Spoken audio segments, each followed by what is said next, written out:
Hi, everybody. Welcome to a live stream. This is it's my Let's Talk About Ice and Fire. Here, let's put up the Benverse. Go check up all these guys. They got a bunch of channels and stuff. That reminds me, something I really have to say is, hi! How's it going? Welcome to Something to Talk About, show where everything's made up and the points don't matter. That's right. The points are like Dagmir Cleftjaw's Cleftjaw in the show. They just left out his Cleftjaw. He's not a split face at all. He's actually a really attractive man who was in the movie The Witch. Ralph something. He's great. All right. I have a guest. I'll bring him in right away. Some nerd. Hello. Hey, Zach. Hi, it's me, Zach, from the club, which is my YouTube channel that isn't the Interesting Nerd Club, which is my other YouTube channel. And then there's like two others, but we don't need to talk about my music career. Is your face on any of the other ones? Yes, my face is a very distorted version of my face is the symbol for the Zach from the Club channel where I do video essays that aren't A Song of Ice and Fire related. Okay. And then Tom and I did a karaoke stream with Mya Reed's. I remember this. Like a week or two ago. Yeah. Where you can see our faces and hear us sing and all that. Nice. So yeah, I know that you guys don't normally do like this format like of your vids, so I never know when I'm face revealing people. Like, is this kosher? Like people have like figured out who I am. If you're on the internet for more than like 6 minutes, somebody's gonna figure out where you am, or where you are, or who you are. I do know exactly where you are right now. Actually, that's true. I mean, somebody has like narrowed down my address to a block based on just me telling stories. Where I live. He used to live right around here, so okay.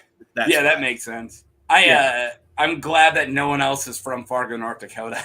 I've been streaming for years, multiple years, and the closest I've got to me is like Chicago. Like no one. I'm glad I've never been like, oh really? No, I guess Winnipeg. I used to work with a bunch of Canadians in. One of them was from Winnipeg. It was funny because we have the same weather, even though they're Canadian and 3 hours north. But we'll be in the middle of a stream, and then he'd just go like, "Man, this rain, eh?" And I'm like, "Yeah, you got it too, huh?" I used to live in the Buffalo, New York area. I still have the accent. One of my favorite streamers at the time lived in like Ontario and like near Hamilton. So he would always say what the weather is, and that's how I knew what the weather was going to be in like 20 minutes. He was like, "Oh, it just started raining." It's like, "All right, set the timer." Yeah, it's gonna rain. I feel like weather moves west to east, and that's not always true. But I have a lot of friends who live in Minnesota, and I always see their Snapchats getting the same weather as me, like 2 hours later. So I'm like, is weather always just going in from the west? Like, I feel like it. Yeah. I don't know. That's definitely how it blows across the Great Lakes, and that's why we get so much snow in Buffalo. Oh, that would be going to the west. So yeah, you're getting. Okay, you're on the other side of the Great Lakes. Got it. Yeah, that's going to the east. Yeah. So yeah. I forgot that the Great Lakes have two sides. They technically have more. Yes. Yeah. So yeah, when you would visit the Great Lakes, you wouldn't be Lake Superior. That's weird. That's the only Great Lake I have ever spent time with. Yeah, it's for me, like obviously there's two of them there. There's Erie and Ontario, so I've experienced with both, and then I've done a ton of traveling. So I think Superior. I don't know if I've ever been on the waterfront of Superior. I've definitely been. I've been near Lake Michigan. Okay. I don't know about and I've been to most of those states up there, and I've definitely been on the lakefront in Wisconsin, but I'm not actually sure which lake that is. Is that Huron or Superior? Wisconsin is Superior. Oh, okay. Then I have been to Superior. Yeah. Oh no, wait, hold on. No, because I was on the Milwaukee side, so that is Huron. That would be. Yeah. All right. I'm all turned around. This is Let's Talk About Great Lakes. That's Lake Michigan. I'm completely wrong. Huron's one in Michigan. Yeah, Huron's way up there. Isn't that the Canadian one that we're not touching like at all? You have to. Well, we're touching it just a little barely. bit. You have to go up to the part of Michigan where nobody wants to go, though. Got it. Yeah, one last lake thing. I did bike. I go on really long bike rides, and we did a 110-mile bike ride twice. Yeah, we biked somewhere and biked back, and it was Two Harbors, Minnesota, which is north of Duluth, down to Hinckley, Minnesota. So it was 110 miles, and then we biked back 110 the next day.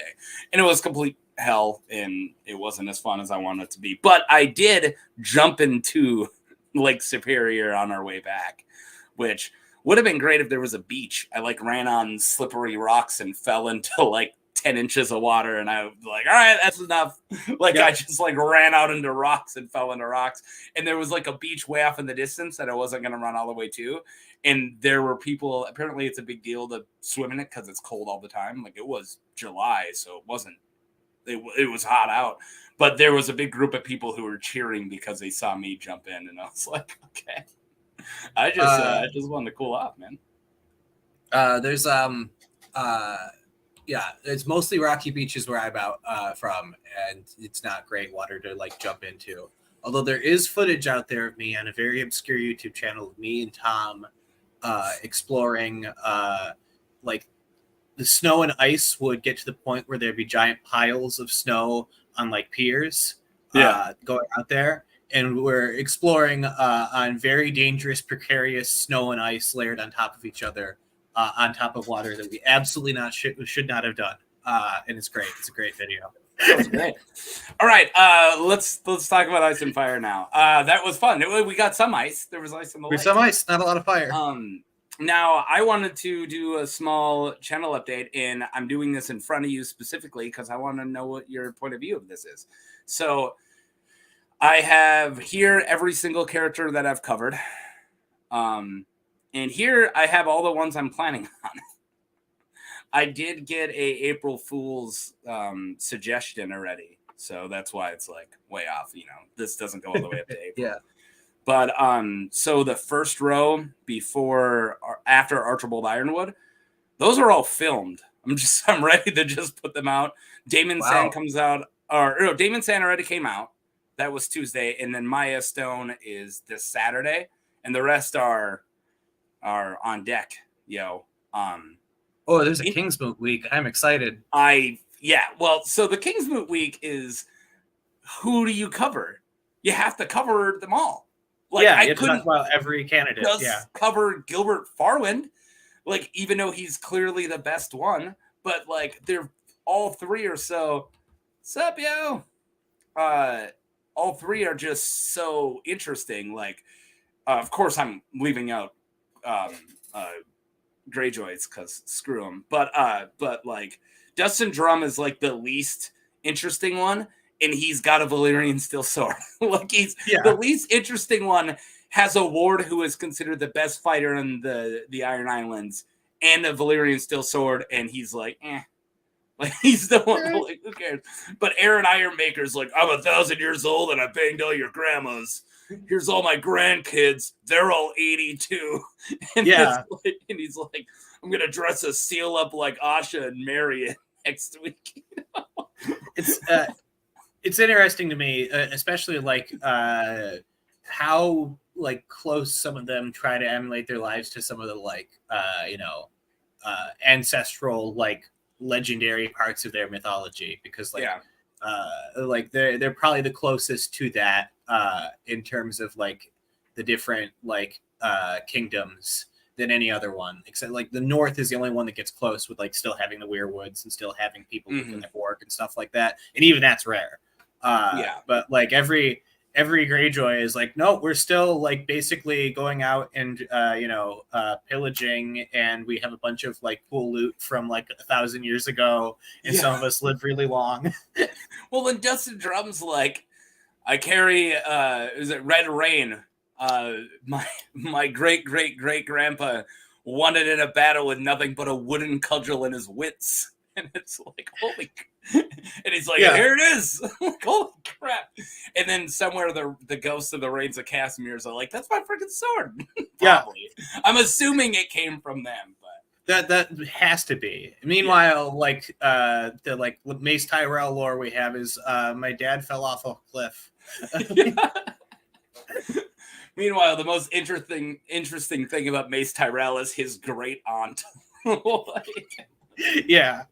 Oh my god.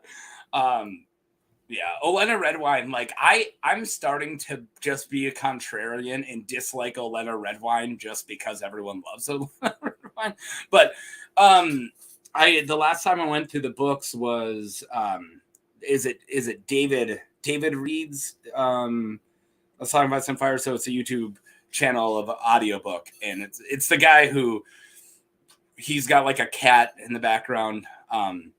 It's fantastic. Like if you want, a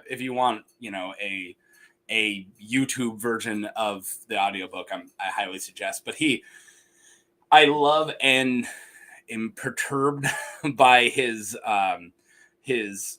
accent choices. So one really good example, he decided that everyone from the Reach and Davos, even though he's not from the Reach, have Southern accents. So really Southern.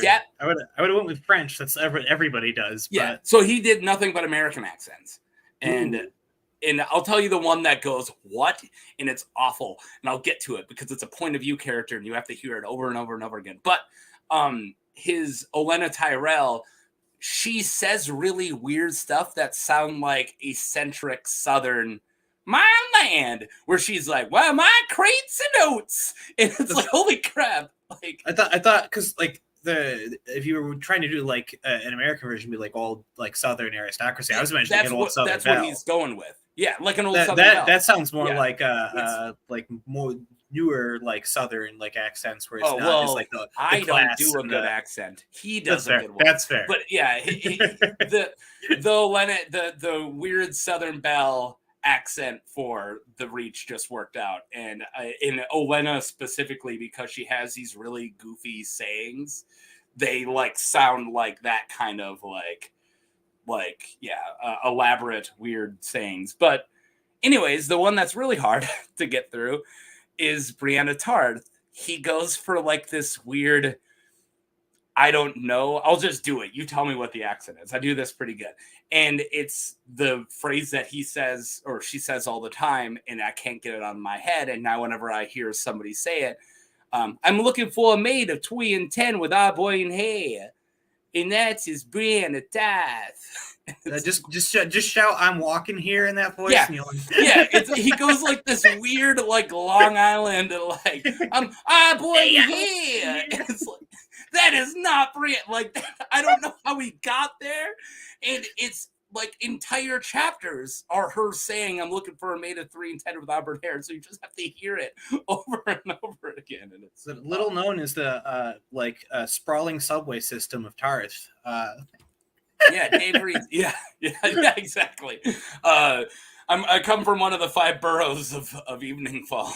The wonderful public servant. So he didn't only do all the books, but I'm going through his Dunk and Egg right now too. So, because I just made it through the books for the 6th time or something, and I need something to do with my life, so I'm doing Dunk and Egg.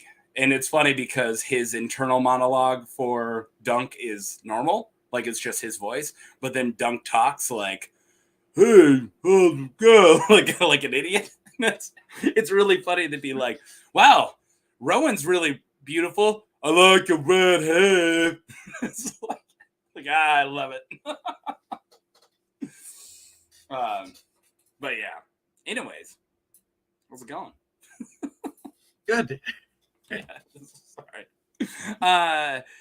So these are everybody who I did cover. Oh yeah, I was looking at this one. So yeah, I got my bastard week I'm in the middle of right now. Mya Stone's this Saturday. And then I don't know what I should call the Heil Hunt Bonifer Hasty week. I was thinking of like failed betrothals because Hunt keeps trying to marry Brienne and Brienne isn't into it. Are you okay? Somebody breaking in? I heard something crackling. I'm just making sure one of my pictures isn't falling down. I have like 4 come crashing down. And it's like super hot out. They're only held up by command strips, so I had to make sure that was like not in here. I think it's not. I think I'm good. Oh man. Yeah, Valley Girl Asha. Yeah, that's fantastic. He does not do Valley Girl Asha, but it would be great if you did. That would ruin Asha for me. Rage Unicorn. Yeah, no, for real. Oh yeah, all right. Marjorie show, yeah, duh. Yeah, show Marjorie, Natalie Dormer. Yeah. Like, can't say much more than that. That's the correct opinion. Yeah, Natalie freaking Dormer. All right, I'll share one of mine, and it was because it's actually my character who I'm doing a show about on Saturday, and it is absolutely Mya Stone, and I just think that she must have like a Robert Vigor attitude. Like when you hang out with her, I just feel like she must be like, 100% into everything she says. And I like people like that. Like I just have a big crush on. And also she's like just the only person in this entire mountain kingdom that can go up and down this path. Like she's really a useful commodity. I think she just sounds cool.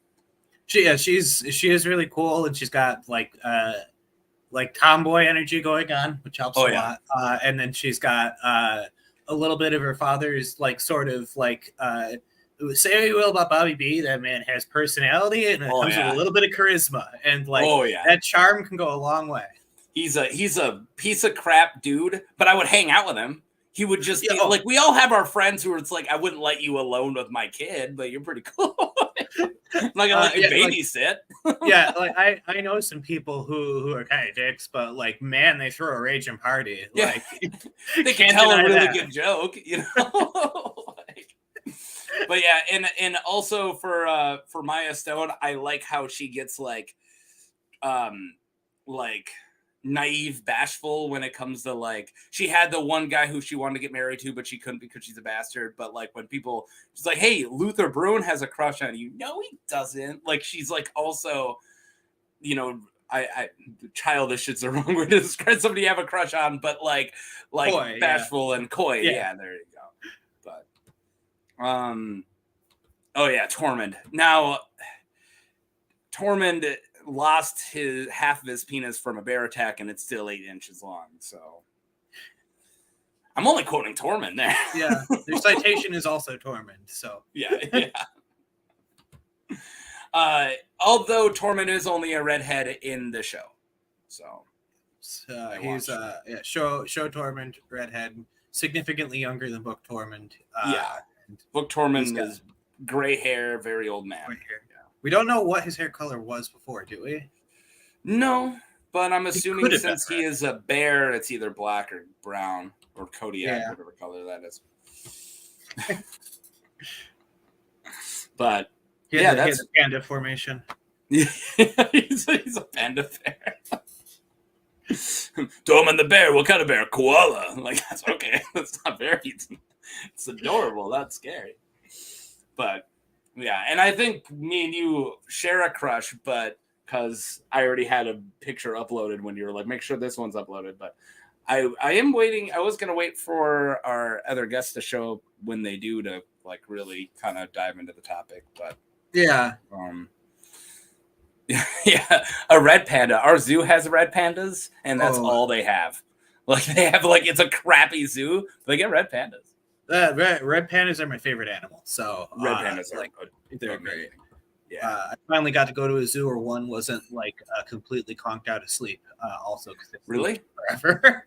Yeah, the ones at our zoo are always a really good watch because they're always climbing in their trees. Like it's a really good habitat for them, and you always wonder how they don't escape every day because they're higher than their fence. Like they could jump down to the wall and jump down. I don't know why they don't. Yeah, I think it's just a time of day thing for me for when I'm busy and when I'm not. When I finally like woke up far earlier than I'm used to and went to a zoo, the red pandas were awake. So nice. I usually hit the zoo in like the last hour or two that it's open. But I finally got to see our black-footed ferrets move. So like every time I've ever walked through our zoo, the ferrets are just passed out and like there's a little cave that you can kind of see in. But we went in, me, my daughter, my wife, like 2 weeks ago, and they were like all over. I was like, we come here like every couple of weeks. We have a free pass. It's like 2 blocks from our house. It's a tiny little zoo, so we do it often. And I'm like, this is the first time that I'm not like that. I'm convinced that they were been alive. Like I used to think that they just had a stuffed one and they just lied about it because I've never seen it move. Yeah, beard white as snow. So I'm thinking he had light hair. Yeah, possibly. I don't think people with dark hair can get pure white. But I don't know. I get like a little like white and gray over like here and occasionally here. So I don't know. We'll see what happens when I'm like 3 years old and it's all white. Getting the pepper. I've had a white, like it's not even a streak. It's like 3 strands of hair that had been like white or gray since I was a teenager. Like, and when I had really long hair at one point, like down to my nips. And it was always the one that got in front of me. I'm like, white hair, get out of here. Like the rest of my hair was black or dark gray or dark brown, whatever this is, light brown, whatever I have. I was blonde as a kid. That's funny. I was also blonde as a kid. And then I also had a gray patch of hair right here in like the middle of high school that went away. And I don't know what happened. So clearly we have similar genetics. Yeah. Are you my brother? Well, considering if you have like one grandfather who traveled around and slept with a bunch of people, then the chance we're related is really good. Maybe I know my one grandpa was a partier and he was in and out of prison a lot in the like 40s and 50s. So, I don't know if he was in prison a lot. I know that he faked his ID so he could pretend to be younger than he was, and he said he was in the Air Force, but he might have lied about that. My other grandfather was in the Air Force. It is making me sad. My grandpa's name is Clifford, so there's not a lot of Cliffords out there. This is a Eugene. If anybody has a grandfather named Eugene who traveled around the United States and lied and cheated and stole and defrauded people his whole way, we're probably related. Hi. Sure, grandpa wasn't H.H. Holmes? Like, holy crap. It's borderline, yeah. If your grandpa wasn't an older version of Leo DiCaprio in Catch Me If You Can. That's one of the reasons I like when I heard the plot of that movie, I'm like, wow, that sounds familiar. My grandparents had the like quintessential old people names. It was Clifford and Loretta, which like they were the last 2 people named Clifford and Loretta. Like those are such old people names. Yeah, except for that dog named Clifford. My family's all like really like common recurring names, like books of the Bible, point of view characters of the Bible. My name is Mark, so I am technically a book of the Bible person. Zachariah. My brother's name is Sam. That's another. I don't know if it's a book, but those are like biblical names. So like, yeah. Sam is? Sam. I don't know if Sam is a book, but it's a biblical name for sure. Yeah. Oh, I don't know. Sam was a biblical name, and I don't know why Mark. I think I think she just liked that name, my mom, because I'm definitely not from a religious family. Like I grew up very atheist and still am. Yeah, exactly. And my family was not particularly religious. Yeah, Samuel. Samuel. My brother is Samuel, and I'm Zachary, the full spelled out version. I'm only a whole book. You're a whole book. Samuel, yes. I'm only Zachary because it's the only name my parents could agree on. And then my parents couldn't agree on a name for my brother. And they were also convinced they were going to have a daughter. So I suggested Sam. And they just said, you know what? We couldn't agree on a boy's name, so we'll go with Zach's pick. So my brother's name is my fault, which is fine. We couldn't agree on which book of the Bible, so they ended up naming him Book of. Actually, really funnily, I named him after my favorite book at the time, Green Eggs and Ham.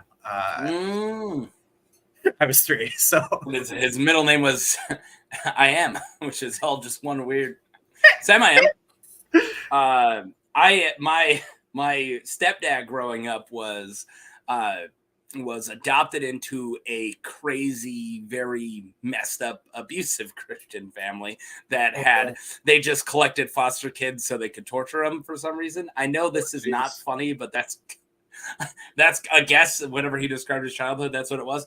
But his name was Christian, and I'm not making this up. He had 3 middle names. One of them was the word and his name was Christian, Mary, and Joseph, and then his last name.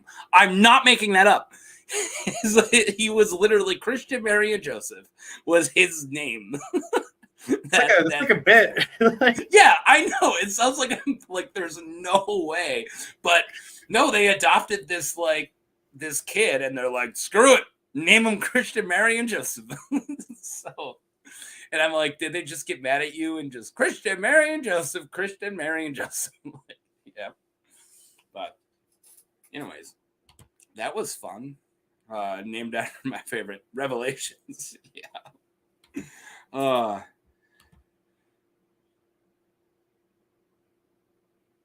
Yeah, historical figures who have subnames like that, like Anne's. I do think Revelations would be a good name. You know, Rev. And I know Harry S. Truman's middle name is just S, which is great. Well, it's not even a middle name. It was no, never mind. Yeah, you're talking that. I was completely thinking of Ulysses S. Grant. So Ulysses S. Grant's name isn't Ulysses S. Grant. I think it was his middle name. I'm going to get this wrong, but it was like his middle name was Ulysses, and S was his mom's, like his maiden name initial, and it just like got stuck. It was like something weird. Lamentation. Oh, yeah. I actually do have a friend named Lamentation. Here I'm Ulysses Grant. Yeah. How accurate was I? Very. And then I remember that too. Like presidential history is like a huge like fascination for me. Me too, dude. I love it. I love it. I've got so much. You can't see on my pride flag. There are like campaign pins from every campaign I could ever find. Really? Like, I could do a tour, but I'd have to show how messy my floor is because I did not have time to clean. It would change at West Point. I left that out. I didn't know that point. Harem Ulysses Grant hug.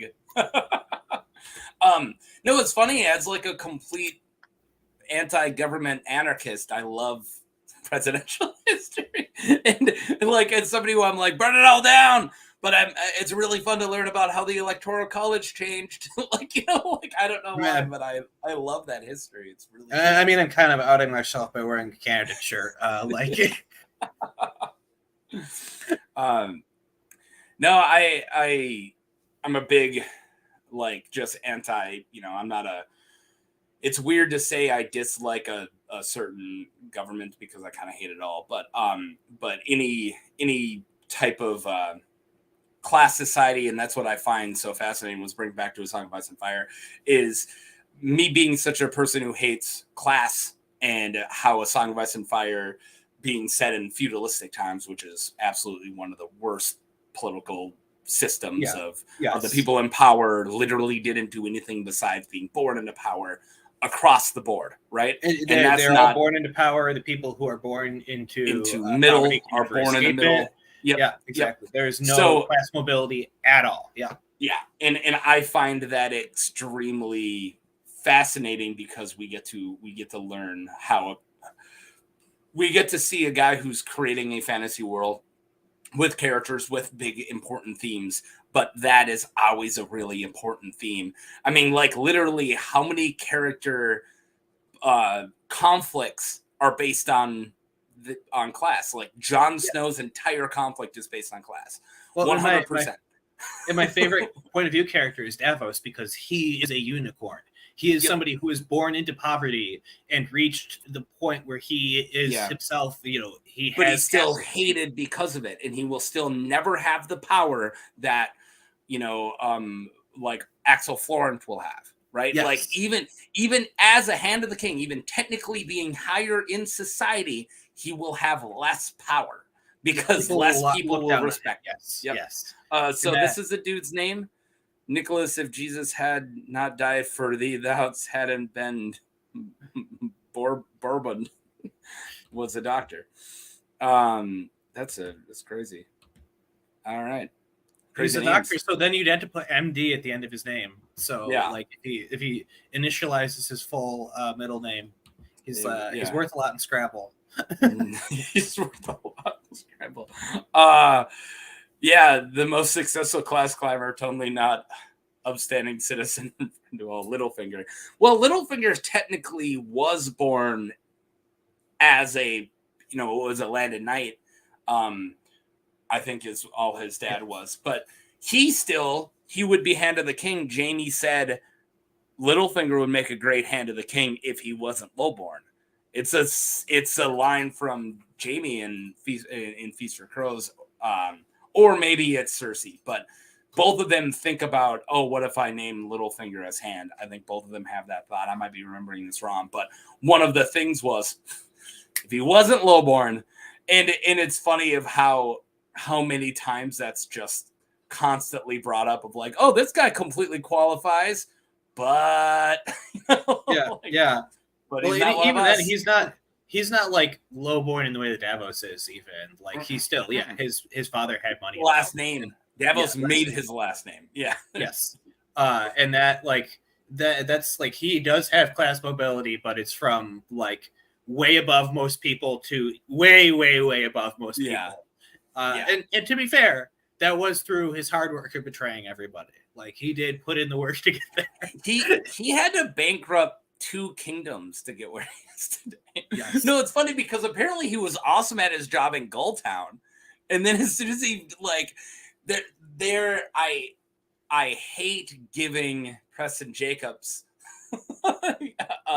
credit, but the grand Littlefinger conspiracy of how he purposely is trying to bankrupt the realm, and that's why he did that. There is a lot of evidence because he apparently was a really good money manager before. And then when he went under Robert, for some reason, he's like, all right, screw everything. See you, Rage Unicorn. Thanks for jumping in. See you, Rage Unicorn. Thank you for joining us. But but apparently he must be sucking under Robert on purpose. Oh, yeah. That's something I looked into because Tom and I did. I presented to a theory of I was researching. I've done some like rudimentary like economics like stuff. That's what, if I'm ever going to go back to school, that's what I would study because I didn't study it the first time. And I was like, hold on, what if I started looking at the economic conditions of Westeros as like a fun like thought experiment? And they're in a position right now where like hyperinflation could be a real concern very soon, and a military invasion's happening as well. Like a couple, a couple. And in doing that, I found out Littlefinger, not only did he beggar the realm in terms of like making sure money was wasted, but he printed a ton more. He took out a ton of unsustainable debt. And then he appointed just a ton of people. Tyrion talks about it in one of the chapters, how in every like aspect of the finance system, the majority of people are appointed by Littlefinger. Appointed by him. So he has a ton of control, even if he's not literally in control of it. He has put people in there to like. You think Harry Swift or Giles Rosby took over the finances? Like that they're not doing anything. They're just there. Well, Giles Rosby isn't there anymore, but he did. Did I already put out my Giles Rosby? No, that's on deck, right? Now I'm losing. Oh wait, that's an old one. No, that's coming up. Yeah, Felice Stokeworth and Giles Rosby too. That I filmed. Yeah, so I'm doing Tyrick Lannister and Leo Tyrell in 1 week. And then my last week that I have filmed is Silva Santagar and Archibald Ironwood. But yeah, and then if you look, I wrote the guy who suggested it, so I didn't forget. Long Spear Rick was suggested by a guy named Valyrian Fish Scales, which I'm glad I have that written somewhere. I wrote Valyrian Fish Scales on a note. Look, I gotta be the only guy I ever do. But yeah, and then Shitmouth is my April Fools. I just wrote the end. Steely Pate and Ambrose Butterwell. I don't know if I'm doing them in the same week. I just know I have to cover them. I can't believe I didn't cover Steely Pate yet because he's the only freaking Ibonese character who has a speaking role in the entire series that I know of. Like, I don't think there is any other real named Ibonese besides the random dwarf blacksmith in Duncan Egg. So of course I have to cover them. But yeah. So you want to talk about more hot people? Yeah, absolutely. Let's talk about more hot people. Well, I brought up a chick crush, which was Mya Stone. So I'm going to bring up a dude crush. And it is definitely Deamon Sand, the Bastard of Godgrace. He is famous for his chiseled, gorgeous chin and his jawline. But also, if rumors are true, he didn't only sleep. Well, we know he slept with Arianne Martell, but rumors are he also slept with Oberyn.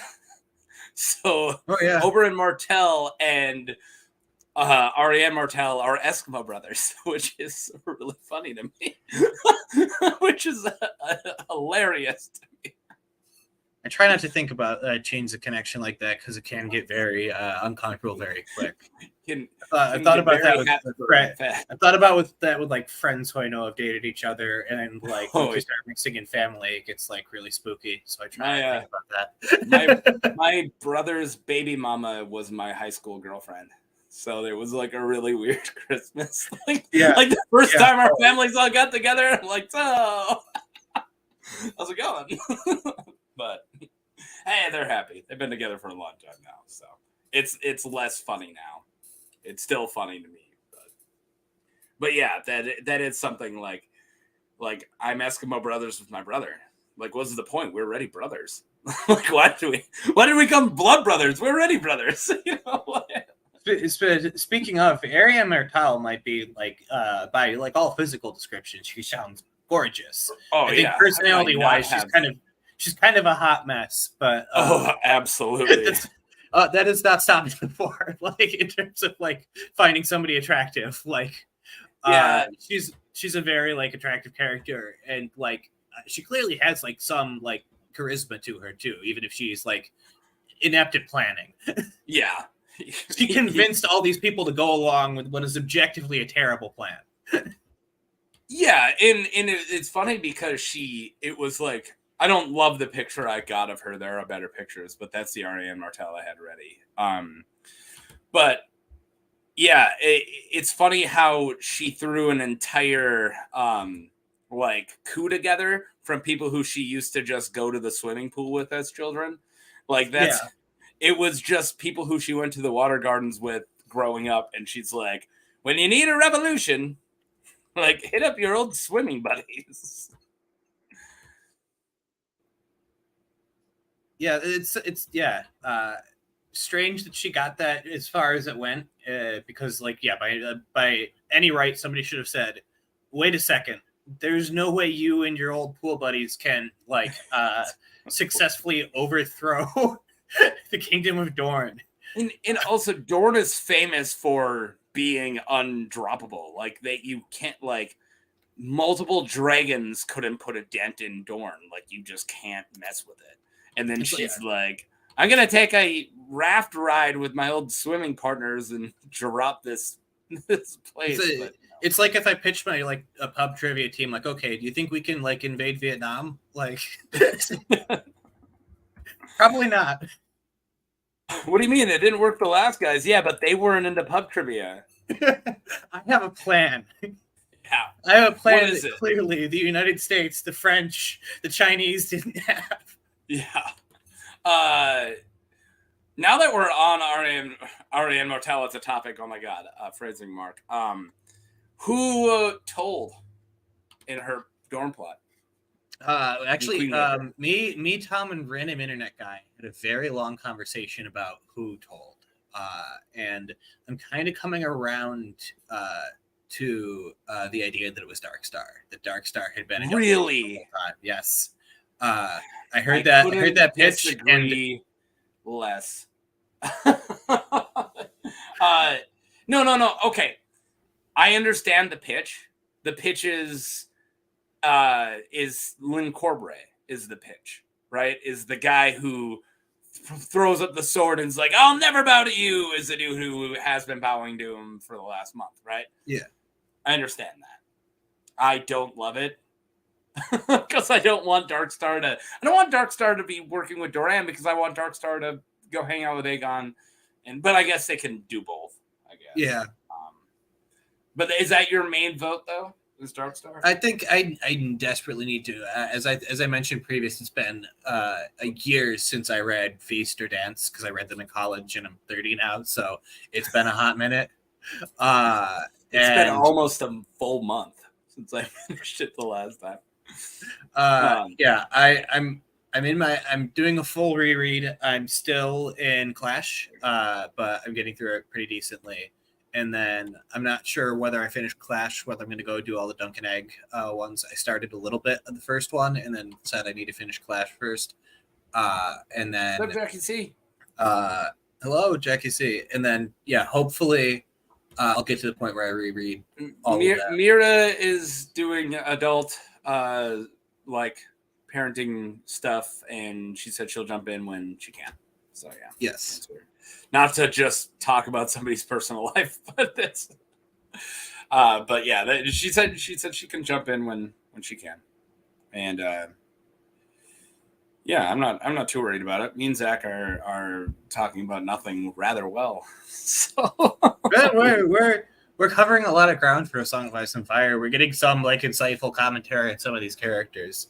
I feel like there's a lot to talk about with Arianne. I feel like absolutely. She's going to have like a lot of chapters and wins would be my guess. Like she's kind of crucial to understanding the. She's probably going to be our window into Aegon and learning more about him. And I think that's going to be a lot of wins outside of Marine and outside of the North. I think everything else. I mean, obviously, it's going to be a lot of Riverlands too, but I think that can resolve pretty quick. I think that between Jamie and like Brienne chapters bouncing off each other one after the other, you can like churn through that story pretty quick.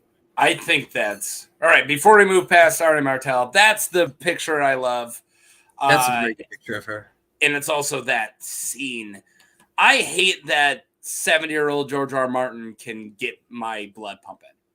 Like, it bothers me where I'm reading that scene and he's like describing her every inch of her body and her giant dark nipples, and I'm like, George, stop it! Like, you will not turn me on, George. Not allowed. And I can't skip it because that means he won. So I have to get through it and cold shower myself. Like, or else George wins. I told that to my wife, and she's like, yeah, it's kind of weird that an old man can get you going. I'm like, hey, honey, I got types. You know? A good writer's a good writer, right? Good writer's a good writer. Yeah, no, I can't believe I didn't already think Arianne Martell for a crush, but again, compared to the earlier ones we brought up, like Mya Stone, Arianne's almost just like, she's physically gorgeous, and I like that, but yeah, she's kind of not. I don't think I would date her. Like, she's like, I stand by my assessment of hot mess. Like, she's definitely. She is gorgeous. You would feel good if she was flirting with you. You would, like, 2 weeks into dating her, you'd be like, "Oh, I've made a terrible mistake." Oh yeah, she is my college girlfriend, like, through and through. Like, I used to always say, like, you know, you have to date the crazy ones for a while, so then when you meet, you're like the sexiest thing my wife is sane. Like, the first time I ever, like, I would, like, a month into our relationship, I realized, like, wow, she just says the words she wants to say. I don't have to read into her words. She only hears the words I'm saying, and she doesn't create some words I didn't say. Like my exes who are just, like, really toxic, where I was like, hey, I'm going to the store. Do you want anything? What do you mean by that? What? I'm going to the store. You know, like crap like that, where I was like, I don't know how am I in trouble? I didn't do anything. Like, and unfortunately, quite relatable. Yeah. And I'm not saying it's a female thing. Dudes are like this too. Oh, I absolutely know guys are like that too. Yeah. But it's just, I've only dated females, so that's why I have that connection. But I know guys are crazy, where I'll, like, be hanging out with a friend of mine and I'll just talk to him about his relationship, and I'm like, holy crap, you're a jealous monster, you piece of crap. Like, you know, like, oh, you're also like that. But anyways, when I met my wife and she's just, like, really level-headed, I'm like, yeah, I could spend my life with her. Like, this That's why I like I'm gonna bring up somebody we both have on the list. I appreciate Asha Greyjoy a lot because she is super rational. Hi, Christy. I wanted to say something. So the whole class discussion we had earlier, I actually had with I sent that exact thing to Christy when she was commenting on one of my vids earlier, where we were bringing up how so many relationships would work out if class wasn't a thing in A Song of Ice and Fire. Like Rohan Weber and Dunk would be a good couple if they could. And then I just had to say, yeah, class sucks. Yeah. The level of like class discrimination in Westeros. Guys are crazy. Yeah. Guys, yell at a cashier for taking my order. Jeez. Wow. Oh man. Yeah, I don't understand jealousy, and I know that's, and again, it's not even a gender thing. Like girls and guys are both toxic and can be like crazy jealous, but it was just never really a thing that I understood, because in my mind, you don't lose your partner via physical. I'm sure my wife could have a drunken hookup, but that doesn't mean that they're going to leave me for that person.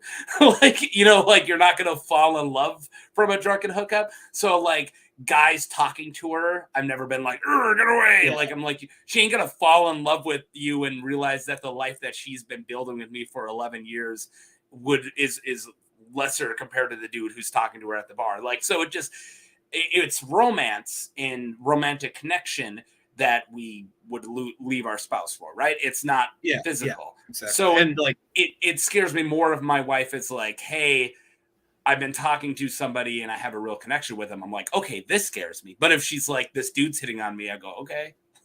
I've laughed off this dude's hit on me with people I've dated a lot. I'm super I have a lot of trust. I presume that if somebody's going to be super deceptive to me, I'm not going to find out for the first time when it's about the relationship. I'm going to find out way earlier. Oh, absolutely. And it's true of every human. If somebody constantly is going to be duplicitous, you're going to find out really early. That's another. Yeah. Although that doesn't, I feel it doesn't get shown a lot in fiction because it makes for less exciting writing. It would be really funny if immediately Ned Stark met Littlefinger and he's like, wow, this guy's lying to me all the time. I should internalize that he's going to betray me. Although I did say you shouldn't trust me. The more I read the books, because Ned is so cool. Let's talk about Ned, who isn't a crush for me. I want to be like Ned more than I would want to be with Ned. Ned's more of a role model. It's funny because I'm opposite. I think Ned, once I got over the awe of not only Sean Bean, but because I watched the show first, but just how much I like the Stark. I'm in love with the North and how Starks are, and this the old way and all this crap. I find it very romantic, but Ned makes bad decision after bad decision after bad decision. And he literally thinks that it's dishonorable to play politics in a political role. And that's so weird to me. Where do you imagine if I was like, hey, I'm going to go to Washington, but I will not play politics. I'm going to go to Washington to solve a major conspiracy that's happening there, but I'm not taking sides. Well, that's the whole thing. He's ill-equipped for that role. As just a good leader of the North, as a pretty good parent by all accounts. Absolutely. He is a good role model. Dad goals when it comes to Arya. He is such a good dad for Arya. Yeah. Oh, yeah, for sure. Yeah. And the Stark kids do not speak poorly of him in memory, and that's a huge thing. That's a huge important part. His of the book ostracized bastard kid looks up to him. Yes, exactly.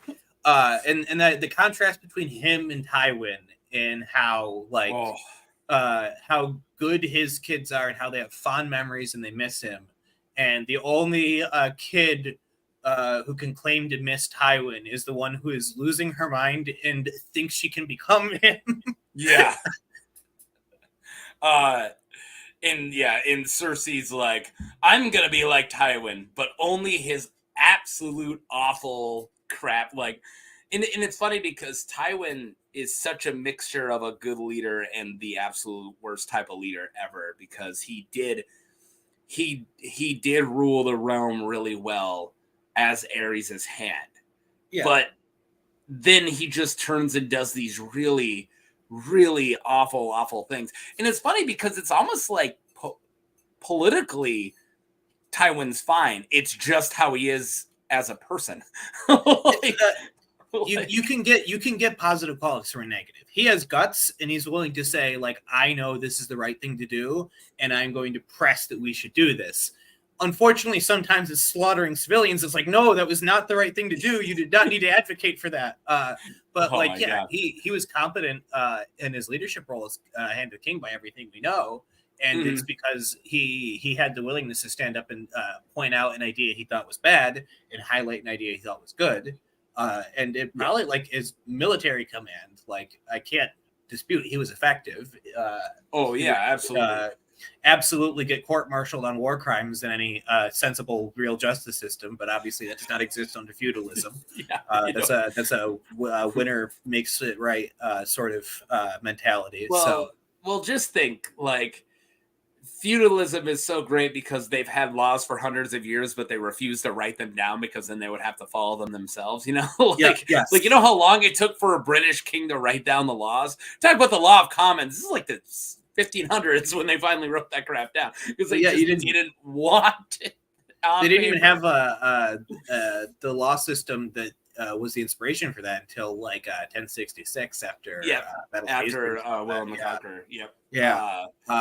So before that, it was just arbitrary. We're missing, so the chat is just blown up. It's just Jackie C and Nick Grimes and Chrissy just talking at this point. I feel like putting up the chat is like I'm like showing other people's conversations. Muscled like a maiden's fantasy Stark. how many of our war criminals get court-martialed? It really depends. We're in the best time in human history being held accountable for war crimes. It's just that we were very, very, very bad, and now we're just kind of bad. And now it's something. If you compare it to the number of war crimes, poor. If you compare it to how many got court-martialed in the past, fantastic. Yes, we got a long ways to go. Progress, and it depends on what country. Too is, I'm not going to get into politics that much, but I mean, there's really no such thing as a war crime in some government's eyes, and that's absolutely messed up and awful in every way.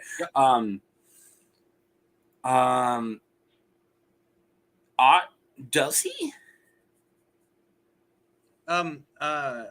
Does he ever say Ashara Dayton was gorgeous, or do people just say it around Ned about Ned? I think somebody mentioned that he thinks that Cersei is truly like beautiful, which is fair. Like, Cersei is another one where she is described constantly as gorgeous and being beautiful. Well, even especially by people who she hates, because even like Catelyn Stark goes like, "Oh, you married a beautiful wife. Well, if you want a beautiful, or no, she was saying to Edmure, like, oh, you want a beautiful wife? Cersei's beautiful. She's batshit crazy. Yeah. Want a beautiful wife? He never. That's right. Well, the only time we've ever. Once. I read the second half of that. But he does get mentioned about her, but it's either in the Wave flashbacks or the time Catelyn brought up Ashara to him, and he's like, "Don't you say that name?" And she's like, "Oh, okay, sorry." Which, it's probably like some amount of trauma because, like, he probably feels like if he believes that she committed suicide, then he feels guilty for that. And if he knows some sort of like deep conspiracy, he obviously would feel guilt about that too, because the deep conspiracy is only necessarily predicated on the death of his sister. Winners. Everything you just as long as what we know about Ashara actually happened and Ned knows what actually happened. But It's weird. I am not a big theory buyer, but in Deep Geeks, Ashara Dane and Howland Reed theory is like one that it's almost complete headcanon for me. Like I enjoy it a lot. Whenever in Deep Geek writes a theory, it's basically just true. Well, some of his I go, you're reaching, but compared to Preston Jacobs and of course Green Hand, like one day they're just gonna come out and say none of these are serious and we have you guys because like some they're insane. They're crazy folk over there. We've done some unhinged ones on our channel. Obviously, we have some more hinged ones, more sane ones. And it's a whole. I mean, that's the fun of our channel is you never know the seriousness and the quality of the theory. You can get surprised, but that's what I love about theories in general is when I see a new theory pop up, I'm like, I'm gonna have feelings about this. I don't know what they are, but I know I'm gonna feel something. Yeah. And I never wanted to be the theory guy. I've only jokingly tossed out a theory once. But for one, I feel like if you want to do theories at this point, it's so you have to scrape the bottom of the barrel so much, or you're just commenting on other people's theories. And it's just easier for me to just comment on other people's theories without being biased of more reporting theories. And that's all I do on my channel where I go, okay, let's talk about X character. According to this Reddit post or according to President Jacobs or whatever, this character is a Targaryen. These are their points. Do I enjoy it? Yeah, why not? Cool. And then I move on. But yeah. Like a lot of them are like very niche or they are like predictions of future events sort of thing. Like about half of probably the theories that Tom and I come up with could be like, I feel like this has been foreshadowed and will happen in the future. It's not like this person's a secret Targaryen because there's very few of those. Although I have done a secret Targaryen. Clayton Suggs. Secret Targaryen. I always go for the Tattered Prince is my secret Targaryen. Oh yeah, okay. I can buy Tattered Prince. So I wanted to do a vid on Clayton Suggs because he's just completely insane. And as I was writing it, I realized it's like, oh, he's the Mad King's bastard. That kind of tracks. So timeline works from King's Landing is a bastard. The fact that he has the pink dread for a symbol is just hilarious. Because he is a flying pig as his sigil. And that's where I started going. But then when I realized age works, location works, and he's literally turned on by burning people alive. And that's all Clayton Suggs' character is. He praises R'hllor, but just for the burning people alive. And I'm joking. Like, it's like, it's not a real theory, but it's the more I think about it, the more I'm like, it might actually be. And I came up with that one. That's the only one I've came up with. If somebody else has, I didn't know about it before. It's not the god he loves; it is the flames. Yeah. I think Jackie is distracted. I buy it. Yeah. All right, let's put Clayton Suggs. I wanna talk about it. I think this is a quote from Ned, checking out Cersei. Is that what I'm looking at? I don't know. And look at this guy, random internet guy. RIG, nice to see you. You get the rare Zach face cap. Howdy. And yeah.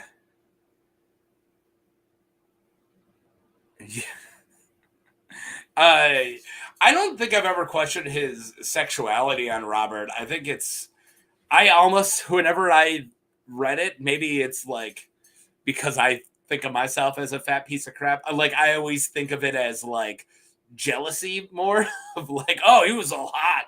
He was a big muscle dude and all the chicks liked him. That's I think how I rate it.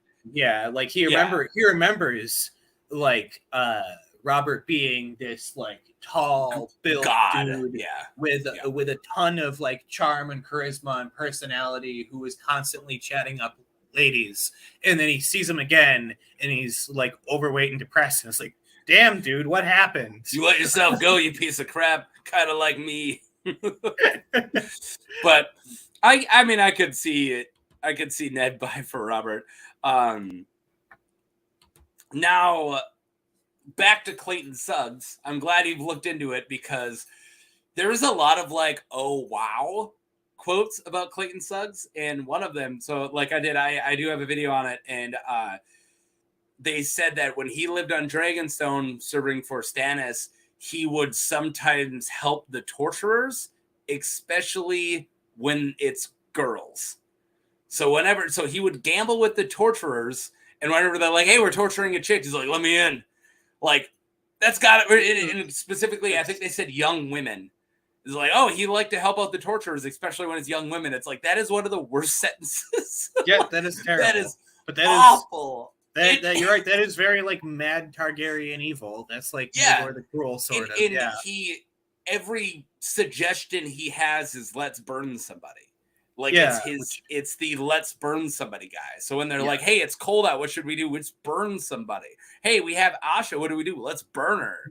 Like, and Asha even thinks like, I don't think he would like assault me. I think he would just light me on fire. Like she thinks like, I'm not afraid of Clayton Suggs like R-wording me. I'm afraid of him just burning me alive. Like he's such like an arson, like man. Yeah, he's Mad King. He's very Mad Kingy. And that's how I for sure. That's how I got there. No, Ned is not gay. I buy the secret. I wish somebody had suggested. I don't know if somebody suggested for a secret Targaryens roundup. But I will state I don't think Ned is gay. But I also don't think that because we saw his point of view that proves that he's not. There's plenty of people who suppress it so much that you don't know, especially in a society like theirs. I guess I don't know how they treat that, but I mean, I live in how George writes like gay characters, not from like even from kind of like a point of view sort of way. Like, I believe that John is bi, and like that you are one of those. Okay, I am not completely supported by my reading of how he thinks. But I want to say, like somebody in the chat said that Ned is open-minded and willing to have his. I say he's willing to have his conceptions about things challenged. He's willing to. He almost sort of reminds me of Hank Hill in a way. That like Hank Hill grew up in a very like prejudiced environment, but he's open-minded enough that like he will see something and try to understand it and learn to appreciate it because that's how his mind works. Ned Stark and Hank Hill are kind of similar. John Conn or Jon Snow? That's what MB's asking. Jon Snow and John Conn are both bi. Jon Snow more women focused with I think he finds Satin very attractive. John Conn way more on the gay side. Definitely now, gay for Rhaegar. I'm not sure, but and I might be way off, but John Conn absolutely gay for Rhaegar, but I think he was gay for Rhaegar. I think it was a Rhaegar thing. I think we can label him as gay or bi, but I don't think that he hits up the brothels and lease to bang dudes. I don't think he bangs chicks. Yeah. I think he. Oh no, he's a romantic. Was Rhaegar sexual? Is what I think it was. I mean, I have my demisexual flag in the background here. He was romantic first, primarily would be my thought. Mm-hmm. And he has that's what I'm strong like romantic regret for not being able to profess his love for Rhaegar, for not being able to save Rhaegar. Mm-hmm. And therapy doesn't exist in Westeros, so he just carries that with him for decades. Yeah. So I'm not trying to claim he isn't gay. I'm just saying that I think he is what it was more person focused more than I don't know, genital focus, whatever you want to get at. But he's primarily romantic and sexual attraction would come later. And I don't blame him because from what we've heard, Rhaegar is like the hottest dude that's ever duded. Like he's like Rhaegar just pooped gold everywhere he went, and like that's all we know. Yeah, Rhaegar's sexual. Asexual except for Rhaegar. Yeah, exactly. But man, this chat, you guys are popping, loving it. Thank you all for tuning in. I'm less convinced on John Satin. And I'm pretty sure I did a Satin video, and I'm pretty sure I said I'm not convinced. Now, even though I just used the excuse for Ned and not being into dudes because we don't see it in his head, that doesn't mean that it's not true. I think that Jon is a little less repressed, and that if he was into Satin, we would have saw it in his head a little more. He just says the boy's really pretty, but does that mean he's into him? I'm just less convinced on that, where I don't know. I think that he would have made a move on him, or he would have acted on it. Maybe. I think. I mean, like John's he literally also, is like he's like squiring for him. They're alone in his bedchambers every day. You think that he would at least once be like, "So, what's up?" John's young and in a very like stressful and like isolating position. I get that he's not being super open about it. I feel like in the like alternate universe that I talk about a lot, where all the characters live in like modern day America, Jon would be a lot more flirty with that. I think he reads to me as like bi-curious, possibly bisexual, and like we don't have enough context in that story. And it's also really hard because he just got stabbed to death and is going to come back different. So I don't know if we're ever getting a point of view chapter from him again, and I also don't know if he's going to feel that sort of way. He might just not have like those sort of emotions anymore. Yeah, we do got the argument of just because you find a guy attractive doesn't mean you're gay, or that you find them sexually attractive. To take the label off of it. But find Chris Hemsworth real attractive, but like and that's 100% true. But I don't know.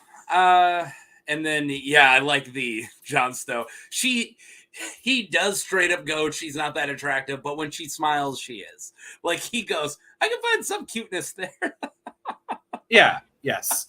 And Jon is like interesting in that, and that we know a lot about like how he felt romantically. We have like those emotions in his head, because we don't get a ton of like characters falling in love from a point of view in A Song of Ice and Fire. We have a handful, but it's not most. A lot of them start off in relationships or are like old sad men. Most relationships in A Song of Ice and Fire are awful, because most of them are chosen by the horrible society. So when, like I was saying earlier, oh my God, we were just, Chris the Angel like was commenting, and she just straight up asked me in a comment like, "Hey, what are your favorite like couples?" And it was like, dude, I don't know, like, because so many of them are awful. And I said like Asha Greyjoy and Carl the Maid, like, because it's one of the only consensual like sex scenes we both of them were into it, and it was like kinky, and even though it was like knife play, so apparently they have a really big rapport and they're really kinky lovemaking, so it's like them apparently.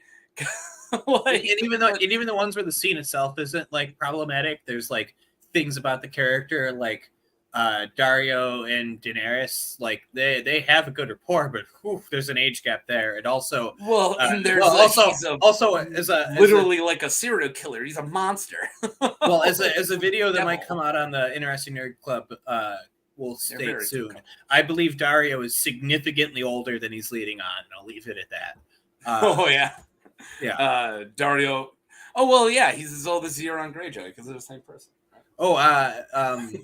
I think like he says, I've had 1,000 lovers, and if I said the number of people I've killed, all that, and talks about if the people he talked about, the dead people he talked about came back, he'd just kill them again, in a way that almost implies he has experience with that. He could be very, very, very old. I tend to like theories of like quietly magical things in Song of Ice and Fire, because that is how George writes the more magical fantasy elements, is you don't know you're looking at something that's out of place until it's facing you directly. You don't know that Mel actually has powers until it's like super relevant. Well, they literally call the gods trees. They still do. They don't realize that the god trees are gods, are actually gods. Yes. But George is all slow burn about the magic stuff, so there might be something more insidious going on with someone like Dario. maybe So she's like 1,000. I'm going to play or put up these chats a little out of order. So, yeah. So, Jackie's saying basically because you find somebody attractive doesn't mean that you want them. And that, of course, I'm going to translate to physically and romantically because I can want somebody physically and not find, not want to date or live with them, like, and I feel like that's a big difference of like, oh, yeah, I mean, that person can turn me on sexually, but it doesn't mean I'm into them. Like I want to, but anyways, yeah, just because you can look at somebody and find them attractive doesn't mean that you actually want them. And I really like this because I have to disagree. MB's been dropping a lot of truths, but I do think that, so John interested in Val. I do think. And then, but if he remembers correctly, John was excited that Winterfell came with Val, but ultimately turned it down. But you have to remember he didn't turn it down because he didn't want it. He wanted it 100%. He wanted to be Lord of Winterfell. And he even goes, Val would be a heck of a prize. But he made a vow. So he did what he didn't want to do. So if anything, this proves the attraction to Val.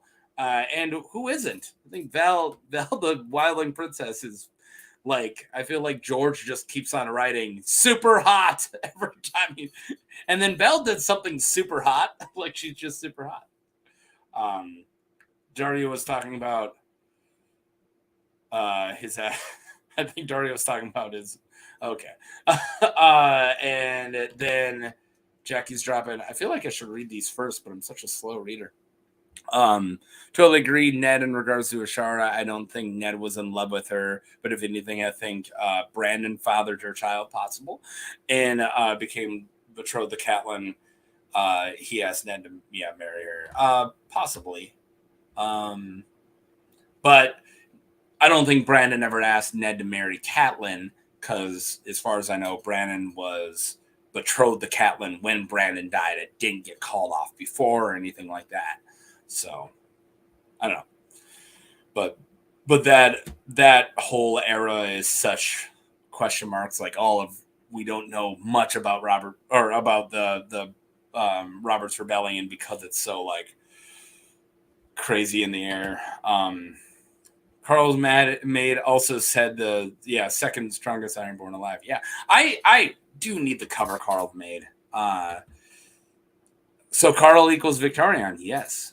Yep. There's some more Wincest for you. That's good. All right. Yeah, even Ghost likes Val. Yeah, even the dog who hates, or the wolf that hates everybody's like, dude, check out Val. And he's like, I know. Being Brandon's son would be cool. I don't think that's true though. And also I think that I do agree that my interpretation of Ashara Dane is that Brandon Stark slept with her knowing that he was betrothed to Catelyn, felt bad about it, sort of thing. I do believe that. That my interpretation is that she probably miscarried. Or maybe she had a kid and we're going to get a reveal, but I doubt it. And then, I think Brandon and Ashara were a couple, and Ned went there. And then, because that's like, Ned said, like, gods were cruel to him or something of that sort, because he anticipated going to Dorne to bring back a child he could explain. He could say, look, this sucks to tell you, Cap, but it doesn't matter now because he's dead.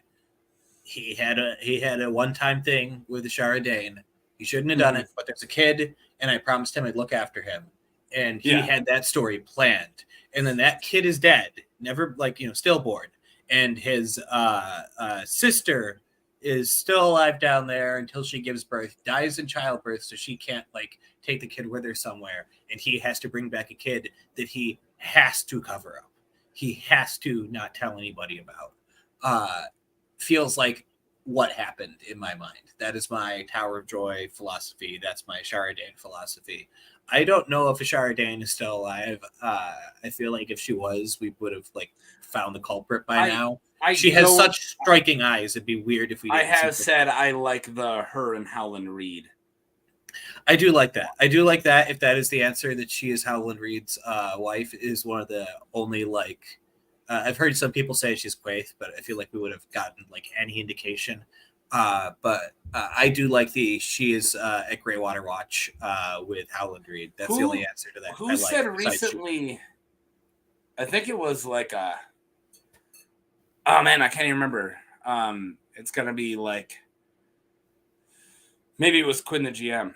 God, there's too many of you guys now. But but somebody brought up how Ashara was disrespected or whatever, treated bad, and then turned to Stark, and how a lot of people rope those into the same, but maybe it was somebody else who was part of the court who did something messed up, and then she turned to Stark. So somebody brought up Mad King messing with her, because it was brought up how the Mad King like kind of messed with ladies of the court.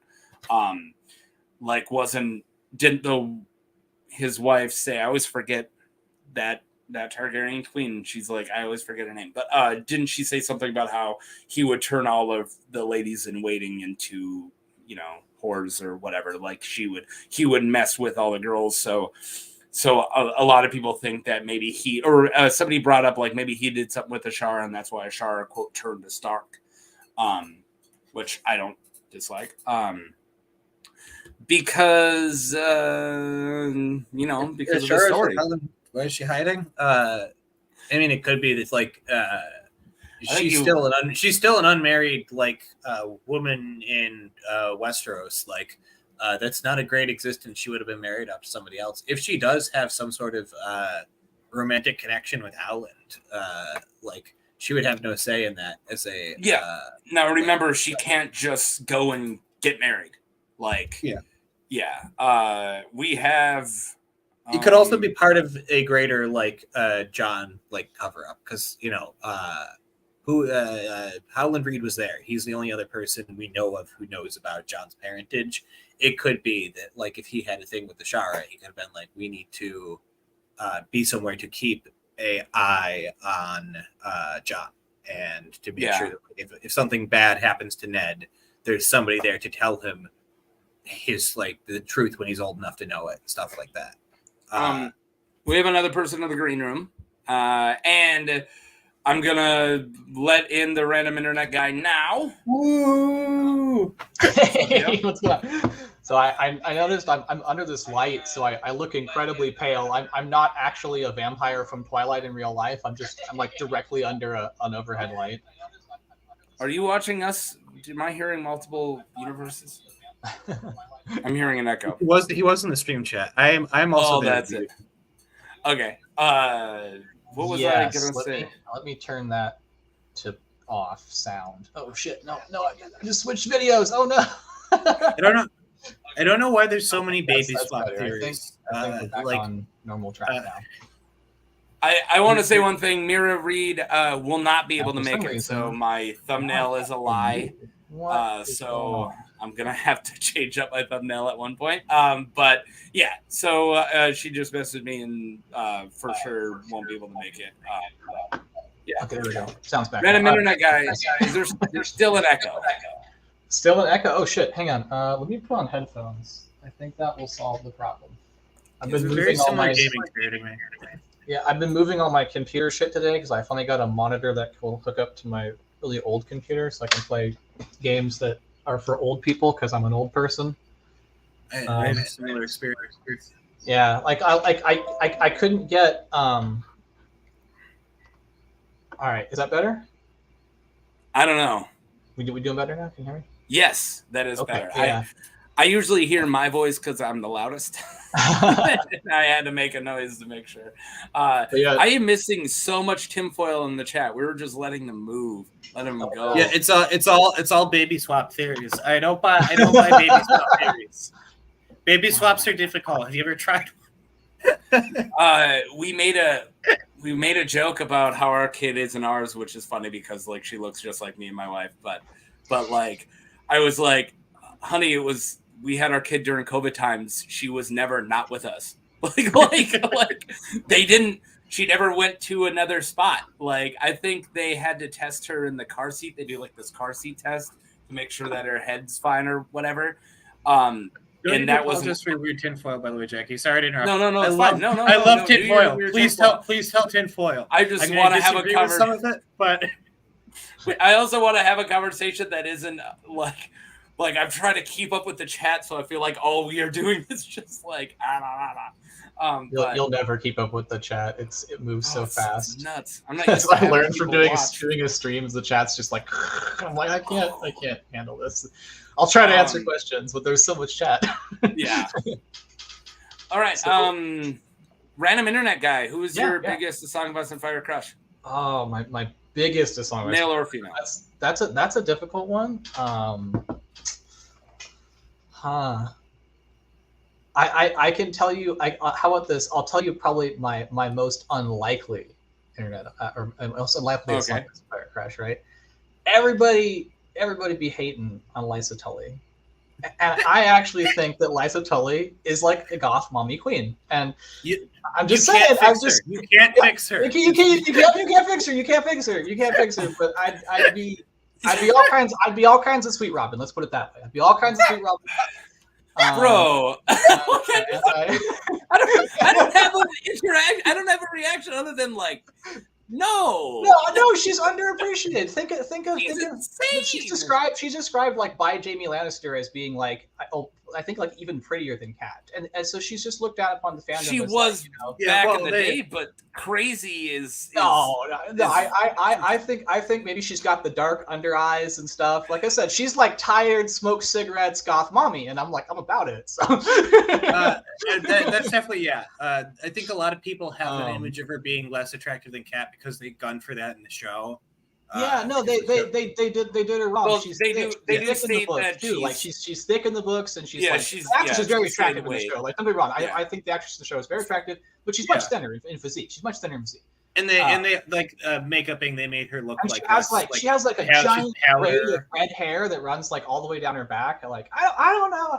I think it's hot. So that's just less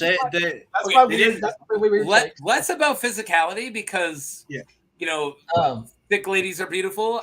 But it's the fact she's fucking insane. Like that's where I'm like, no, you might want to. Sure, she might be cute. This is the world of Ice and Fire. Like come on, who's not? Do you remember the chapter? Little bonkers. The crazy hot scale clearly states you have to be twice as hot as you are crazy. Yeah, she's not twice as hot as she is crazy. She's as crazy as she is hot. I think she is. I think we're underselling her in the fandom. I'm not gonna judge, and I am gonna put up a picture of Lysa Tully for you.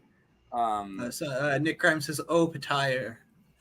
Oh yeah. Well, the fact that she's like, everybody in the Vale wants me to marry them, so I'm gonna scream your name as I'm getting the D so loud that even down in Goldtown they'll hear it. Like, it's like, oh my god, you psycho lady. Oh. I don't know. She's about it. She wants that D. Like, what can you say? Like, Lysa Tully's a good option. I'm defending. I'll defend my Lysa Tully. I'm a Lysa Tully stan. No, it's fine. I mean, maybe a different one here. Let me think here. I do want to jump in. Somebody said, Kat is always calling Lysa ugly and fat in books. They are sisters. They have that. Yeah. I'm not saying that she's not a middle-aged woman with depression who's had a kid and who fucking doesn't sleep. I'm saying all those things are true, and I'm about it. But you're describing every dating girl. I'm giving up on getting another one. I kind of have a crush on. I would say, I'm trying to think. What's you said it earlier. It's Cal the Maid, right? Cal the Maid or Carl the Maid? Carl the Maid with a Q. I think Carl the Maid is. I think him and Asha are a super cute couple. I said this before. Oh yeah, so I kind of have a crush on both him and Asha. Both him and Asha. They have like the kinkiest knife. Yeah, right. No, they're kinky. They're fun. Yeah. And you actually feel like they're really into each other too. Like it's like I'm not into it, and he's like, cuts her clothes off, and she's like, "No, stop!" And it's like, "Yeah, I'm into this." So I don't know if I can get him to come out, but I have like a baby cat I found in the backyard, like sitting here, and he's been playing with strings. It's a little kitty. Yeah, like right down there underneath this shit. There's a cat. It's playing with strings. But if it comes out, I'll try to bring it out for the camera. Yeah, the 10 years older. All right, I won't keep putting up Liza hate because random internet guys into it. If I can suggest somebody else from Fire and Blood, good Queen Alysanne is like right up my alley. I believe I have a picture of good Queen Alysanne that I don't have. As far as personality goes, she is fiery and passionate about things she believes in. I feel like her and Jaehaerys made like a great like combo. She would point out a problem and she would get very like specific and like detailed about why we need to solve this problem. And then Jaehaerys, the conciliator, would find a way to act on it that was actionable and real. And they were like a political power couple that was amazing. Absolutely. And I think like you could not have had one without the other in terms of like getting things done. She could find a problem and hit it with all the like passion you need to say this is unacceptable, and that like speaks to me. That does something to me. And listening through, I'm like, this lady sounds hot. Now, my only like real comment on that is, I actually like her. I think the history books try to sell us too much on them being a really good couple. Because like half of what we learn is how much they fought. Like, don't they suffer like several estrangements, like two? Yeah, like she spends years living away from him and like things like that. But I feel like the Maester just has to paint them as this gorgeous couple because it's the rhetoric. But like they fight all the time, and Jaehaerys, as much as he's like the conciliator and he did a lot of good, and I really like young Jaehaerys, old Jaehaerys is kind of a complete jerk. Like he does a lot of really awful crap when he's older, and just how he treats his family and how he treats his daughters, especially. I am not a fan. I finally have a picture of Liza Tully though, so there you go, random. Okay. That's the worst picture of Liza Tully. Believe it or not, this is like the best picture. I had a better one that I think I used. Is it book accurate though? I don't know that photo is, or that picture is book accurate. I've seen some really weird things. All right, fine. Like, I'll get you a better one. But, oh my god! I almost messed up extravagantly on your stream just now. I'm used to streaming without the camera, and I went to go grab for the magical device that gets the Stony Dornishman going. I was like, I shouldn't do that. You're about to praise Garth Greenhand? Is that I was about to praise Garth Greenhand, and I was about to be a knight of the Order of the Green Hand. Oh my god, he's gonna get high and start saying some really weird theories. No. I was gonna say I kind of have a little thing for Renly. Renly.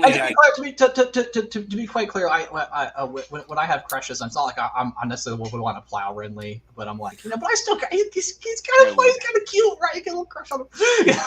I would definitely plow Renly. I don't know if I have to be coy about that. You get down with the Renster. I mean, like, no, he's described as looking like Robert. He's like fit, he's tall, he's hot, like he's a flamboyant Robert. Also, he's just fun. He's just a cool fucking guy. He's funny. Like you could argue that maybe he's not a cool guy in a lot of political regards or whatever. If you don't like monarchy, you'd be like, oh, he's an arrogant monarch who's entitled to the throne or whatever. I'll accept all that. But I mean, he pokes fun at Littlefinger, he roasts how he dresses and stuff. Like he brings the peach. Like he's a great character. He's very cute. Oh yeah, exactly. Jackie C. If I was a gay man, I'd definitely be into Renly. Same. I'd be hooking up with the Renster. I'd be Loras in it. I'm not a gay man, but if Renly was the hottest person at the party, I have a quote that my friends wrote down. We have a quote book for me and my roommates and my good friends. And Renly, I said this while watching a dating show. This is how I feel about Renly. I had to be doing pretty good if that guy wants to fuck me, was the quote. Renly is super charming. He is super flirtatious. He is the life of any party he's at. And that is great and fun, and he is like just an energizing like presence in my mind. Like if I imagine being in the same room with him, he's hyping people up and having a lot of fun. In a political sense, he is like dangerously incompetent, and that's I'm on the re-listen right now. I just re-listened to the chapter where he dies. Spoilers for people who haven't read the Clash of Kings. I have a question. Why do you say he's dangerously incompetent? Because I would argue he more or less like that's really hard to see coming, like getting hit by a shadow. That's kind of getting hit by the shadow.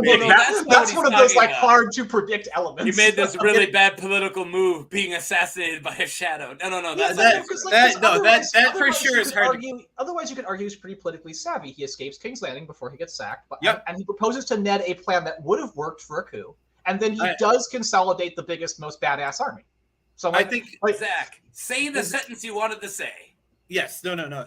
Then those are all fair points. His coup would have worked, I think, temporarily. I think the wheels would have fallen off at a certain point. When Tywin gets there. Yeah, exactly. He's starting a war. It's just a war where Ned and him are in a much better position. I agree to that. So wait, hang on. Hold up a minute. You think that Tywin Lannister, with what do I think they muster up like 20,000 Lannister troops, is going to beat up fucking the Randall Tarly with 100,000 Tyrell men? Is Randall Tarly going to be there? No. Let me please say, if there's a war, who is the overnight coup? The coup in King's Landing. Okay, I get you. If Ned listened to Renly, they would have imprisoned the not Baratheons and then go, Ned's in charge. It's a race to call the Reach Bannermen and the Stormland Bannermen for the army that's already marching on the freaking King's Road to just turn around, take it. Tywin's in charge. Boom. And then you're going to have disputes in the Stormlands too, like there already were between I would need to see where those armies were on the map exactly, because as far as I know, Lannister forces are mildly scattered because they've already been defeated by Robb Stark initially, and so he only has his main secondary army. They were not.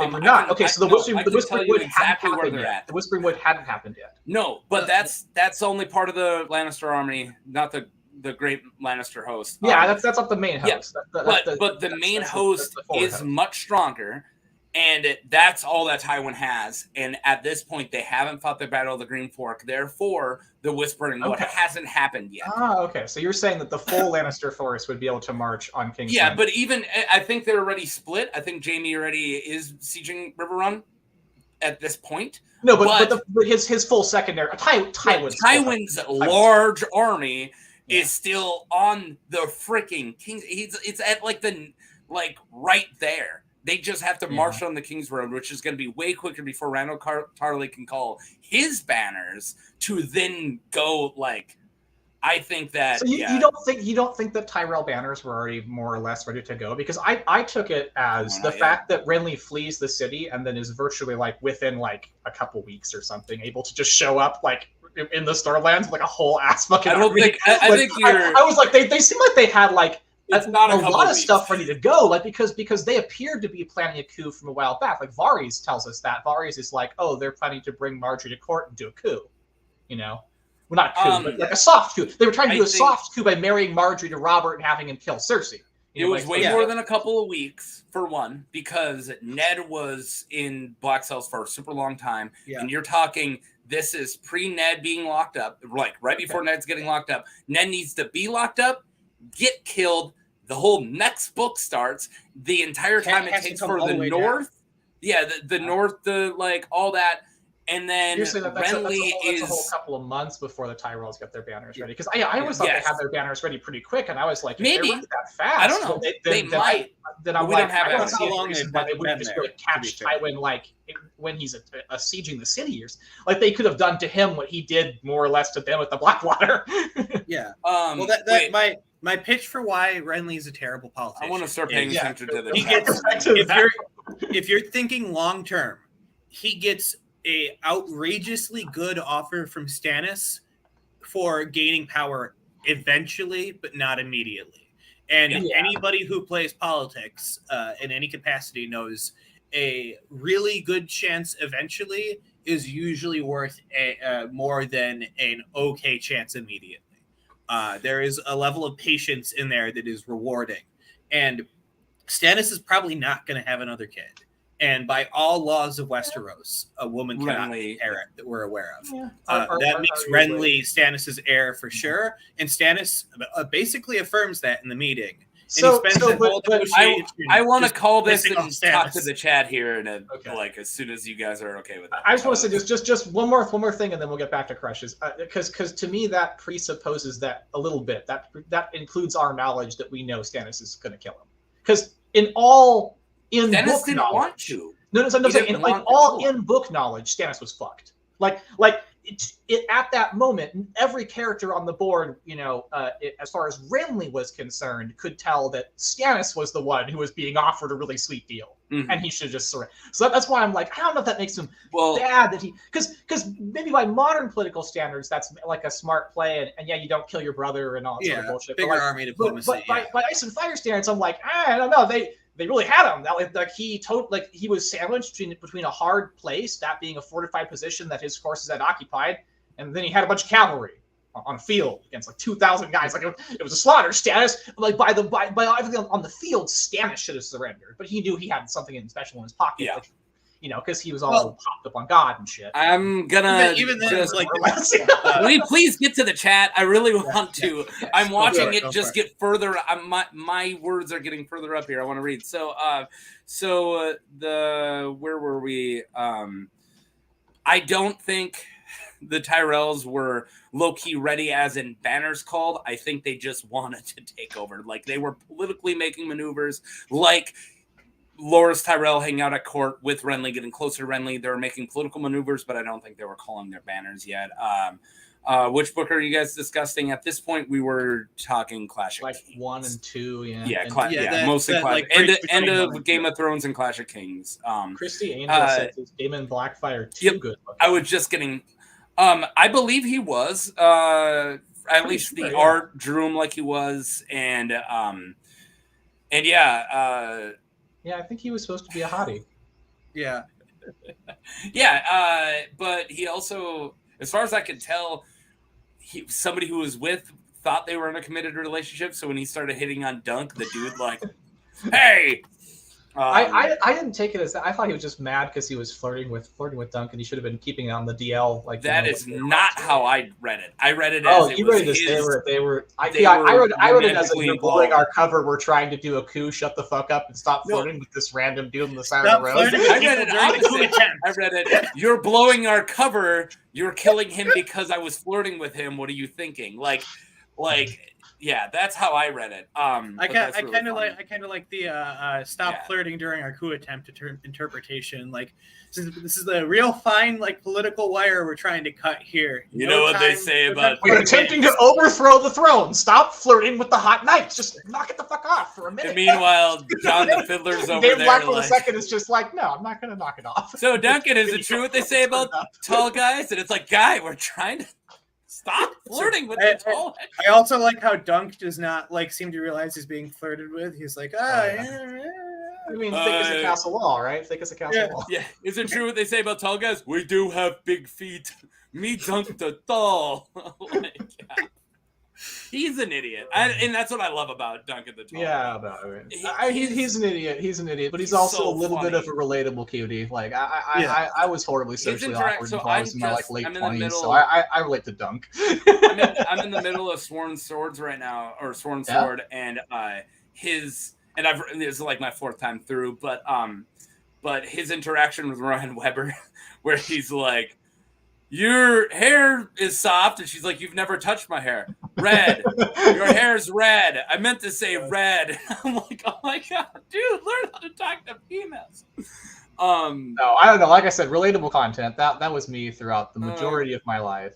Unable to talk to people. Just very hard.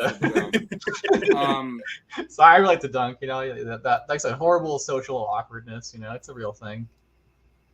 I'm trying to read comments before I put them up because in case because I've overt sexual references. Well, I used to have a guy who commented on my stuff a lot. He's a really close friend of mine, but he's not into A Song of Ice and Fire. So since I've switched my content, he's not in it much. But I used to do these big Geek Gauntlets, which I might do again. But they're these huge. We have like 9 people on, and we argue over which characters would win in these fights. And it's these big tournaments of fictional characters. And then every once in a while, there would just one dude who's like, I think this guy knows what dick tastes like. And I'm like, why did I put that comment up? I gotta read it. And I'm like, also, that sounds homophobic, but I know the guy who wrote it is bi, so I'm like, but no one else knows you are, so like, just not appropriate. Yeah, so now I have to read. Please, no weird dick comments in the chat, everybody. Yeah, I know I kind of put us on a bad spin, like talking about Liza Tully and getting all into it, but let's keep it PG-13. Liza, will you call me Peter? She's like, I was going to anyways. So what about your north of the wall crushes? Besides Val? Who's digging the Magnar? Who's digging the Weeper? Yeah, I mean Val's an obvious. Val's like supposed to be just a legendary hottie who's also a legendary badass. So like, Val. Not only is she just like chillingly badass, but she's also super gorgeous. So like, yeah, I would say Val's a guarantee.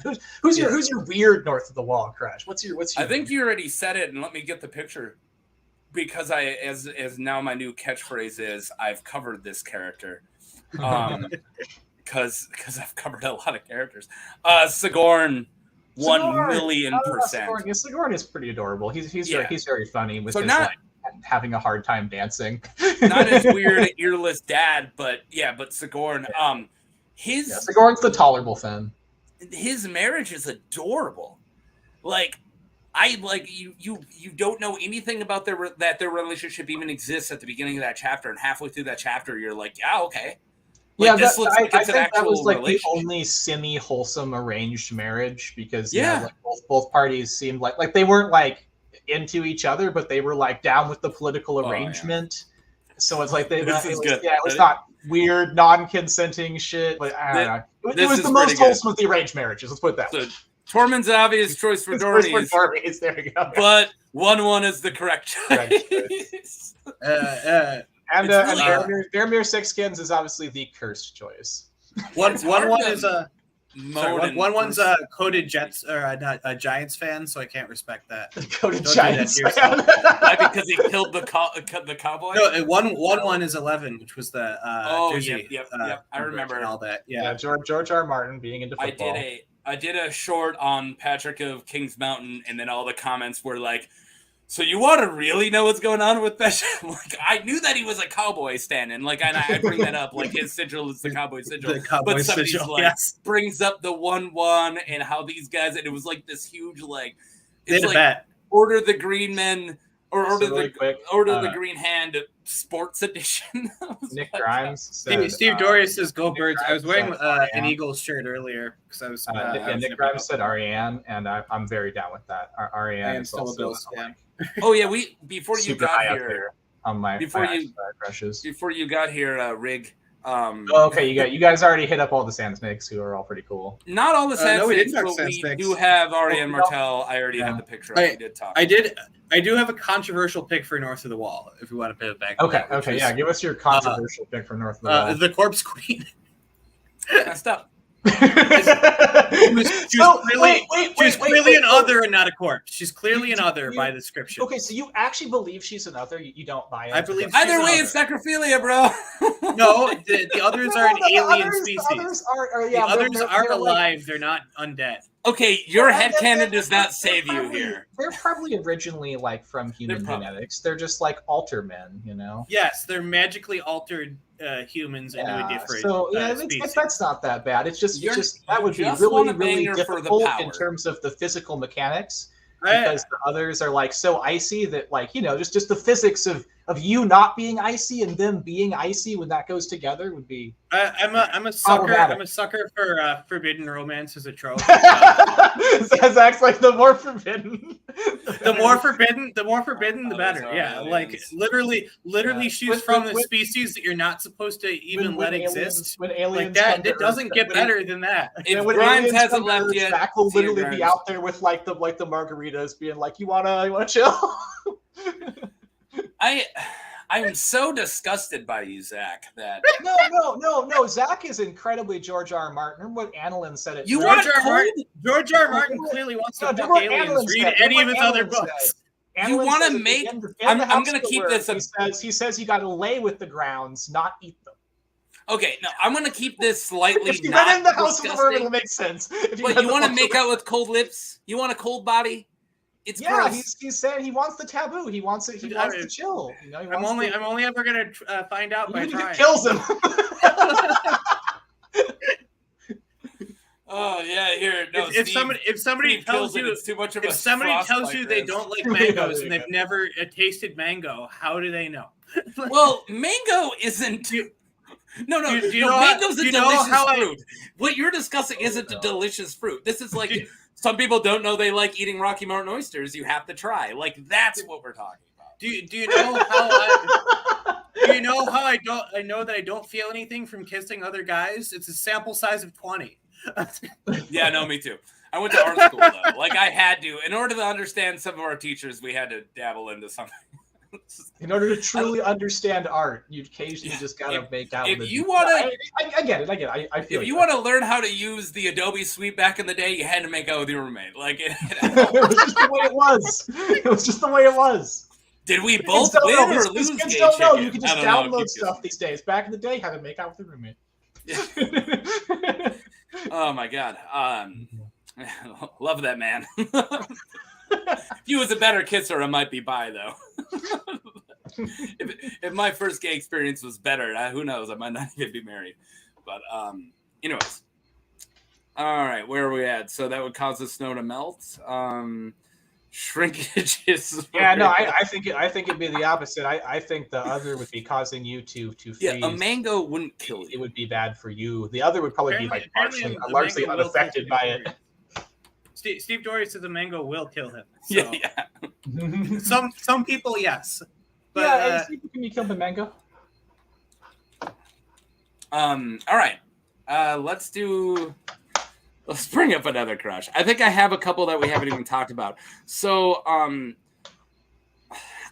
got a forbidden one if you guys want to hear. Let's bring up the ones that I had ready for two people who didn't show up. So my friend Jekka has a daddy simp vibe for Jorah because she likes older men who simp for her. It's understandable if you're into simp dad. Jorah is like the ultimate simp dad. That's like the two words to describe his character. Simp dad.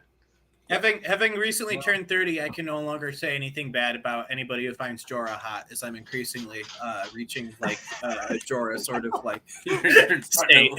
I used to look like Renly, now I'm looking like Jorah. I can't find Jorah's character and his actions hot because no. But he's creepy as fuck. But like I said, if you're just like looking for a simp who's like classic old dad, I mean, like, and Jorah. He's weird as fuck. He's weird, man. He's not to speak for Mira Reeds, but she did tell me to have Sandor ready for her. I knew that was coming. And I didn't know this existed. I didn't know this ship existed at all. And I'm going to tell you, it was like I was like 3 weeks ago old when I found out. Like it was like recently, and I was just looking up a picture. I was trying to find a picture. Excuse me, I'm trying to picture of Sansa when it was. I was covering a God, I can't remember what character it was. What's his name? Oswell Kettleblack. Okay, cool. I was covering Oswell Kettleblack, and I was trying to. There's no art for Oswell, the daddy Kettleblack. So I was trying to find a picture of like her right when she was about to flee King's Landing. So I just wrote like Sansa flees King's Landing, and I just got 100 of these. And I'm like, what? And then I had to go through. I'm like, wait, people ship these guys this hard, and I had to have. So you want to hear something funny? San scared George R. R. Martin. There's clips of him reacting to that, and also Theon. People being into Theon, he was like, "Well, that's just interesting and weird." Like it's the Bizzle Martin voice where it's like, "I didn't think that would be the case." Yeah. He does have Sand art on display in his house. He does. Actually. He does? Yes. Oh my gosh! Yeah, Because there was a it's whole not like thing, he's against it. He just finds it interesting. Talking about how he was surprised by all these different ships, and he's like, Sansan and Theon were like ones that he brought up that he was like, people are into that. well, it's also like I feel like it's like the Predator handshake meme of like the theory community, the shipping community, talking about that one scene where Sansa remembers kissing the Hound. Yeah, and I do love like that. That has to be the birth of the ship is when Sansa looks back at the time when they didn't kiss and she remembers them kissing. I think that's what started the whole shit because they didn't kiss. Yeah. The Hound does not kiss Sansa, and then when she's in the Vale, she's like that time me and the Hound kissed. It's like y'all didn't. Why are you remembering it? But so and I don't think it's romantic. She terrified him. If you go back and read those, he's like drunk and being like a complete jerk to her. Like, we now know he was definitely being not cool. Pre-Arya Hound, he's a complete jerk. Like, you don't know that he's actually a big sweet. Well, no, actually, Mira's won me over a little bit on this. Okay, he is consistently coming up with excuses to not be violent towards Sansa. Sansa tries to spare somebody, and he goes out of his way to help with that. Dantos. We will discuss all of these. Yeah. I think that no, he is significantly nicer than every other member of the Kingsguard, pretty much everybody at King's Landing to Sansa. Part of that is like I think like he doesn't want to see like essentially just a child to him brutalized in such a way, nor does he want to he doesn't get any joy from carrying it out.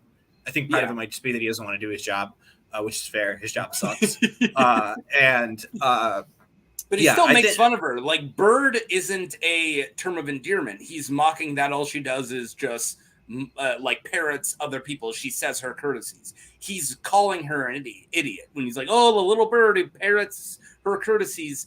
It's not. But I'm just saying everything you said is true. Yes. But he's the wonderful thing is, he's still a jerk.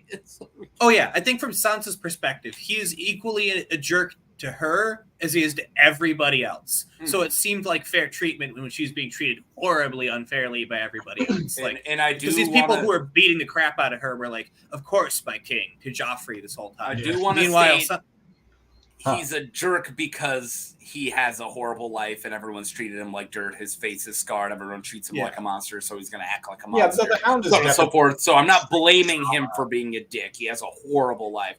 And extreme trauma. We haven't talked about Asha Greyjoy. It was mine and Zach's that we both talked about beforehand, but we never be a bird in order to prevent shots rats. Yes, he does say that. But I don't know, maybe I just read it like kind of more mocking. But she does say be a good bird. He does mock her with it. He absolutely throws it in her face, and he's like, "Oh, like a little bird." He says he says it in a mean mocking. So, anyways, Queen Turnips. Queen Turnips. Asha's hot. She's badass. Asha's super hot. Asha's definitely she's high up there on the crush list. She is like the tomboy, but still really owns her femininity. Queen, like you don't need to wear jeans and a cut off t-shirt, and I'm still gonna be like, "Sup, girl?" my headcanon of Asha Greyjoy and the Game of Thrones characters exist in modern America. You run into her in a bar, and she's like wearing jeans and a Metallica t-shirt. Oh yeah. She's gonna talk about how Cliff Burton, though the most iconic Metallica bassist, isn't the best, and it's like, here we go. Bassist. I have a shot with Asha Greyjoy. Everyone knows who the best Metallica bassist is. Yes, correct. There is a correct answer. I'm assuming you mean Cliff Burton, but I no, it isn't. I've heard people say Jason Newsted. So I think it's Jason Newsted. Yeah, well, I gotta go with Cliff, but I gotta go with Cliff, even though I really appreciate Jason Newsted. I feel bad for Newsted because he was extreme hate. He got like a ton of hate, even from internally in the band. Yeah, I was just gonna say from the band, they turned all of his bass down for the first album he recorded. They shut his. They muted his. I've heard the remastered version where they mixed the bass back in and stuff. It's very good, yeah. But I've also heard those Cliff Burton bass solos and stuff, and so I'm just like, he just had a lot of influence on the early sound of the band that I think. I agree. It didn't translate as well. Like Jason Newsted is certainly an incredibly competent bass player. Dave Mustaine played guitar for them, didn't he? Dave Mustaine played guitar for Metallica. Yeah, that's what I thought. No. Dave Mustaine, for being a horrific piece of shit and like an Alex Jones fan, like is a good musician. I hate that he's an incredible musician.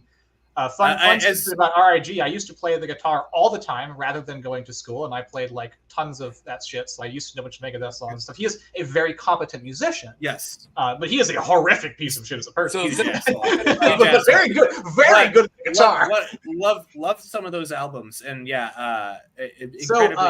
Marty Friedman, I think is his name. Marty Friedman. That's the Megadeth guitar player that you're right. The guy who went to Japan and became a Japanese guitar guy. No, I love him. I used to love to watch his Masters Workshop videos. No, he was so weird. I love that guy. What was I gonna say about Metallica and Megadeth? I've seen every one of the big totally legit bass player. Very legit bass player. He wrote a bunch of the great early shit too. Like they changed mechanics to the Four Horsemen, which is a sick ass fucking song, but he wrote a bunch of that song, and so there's tons of stuff that he was doing where he was very influential in the early days of Metallica. So I want to tell a funny Megadeth story really quick. Wait. Steve Dorius. Steve Dorius. He used to. I think he even hung out with Alex Jones as well. The show.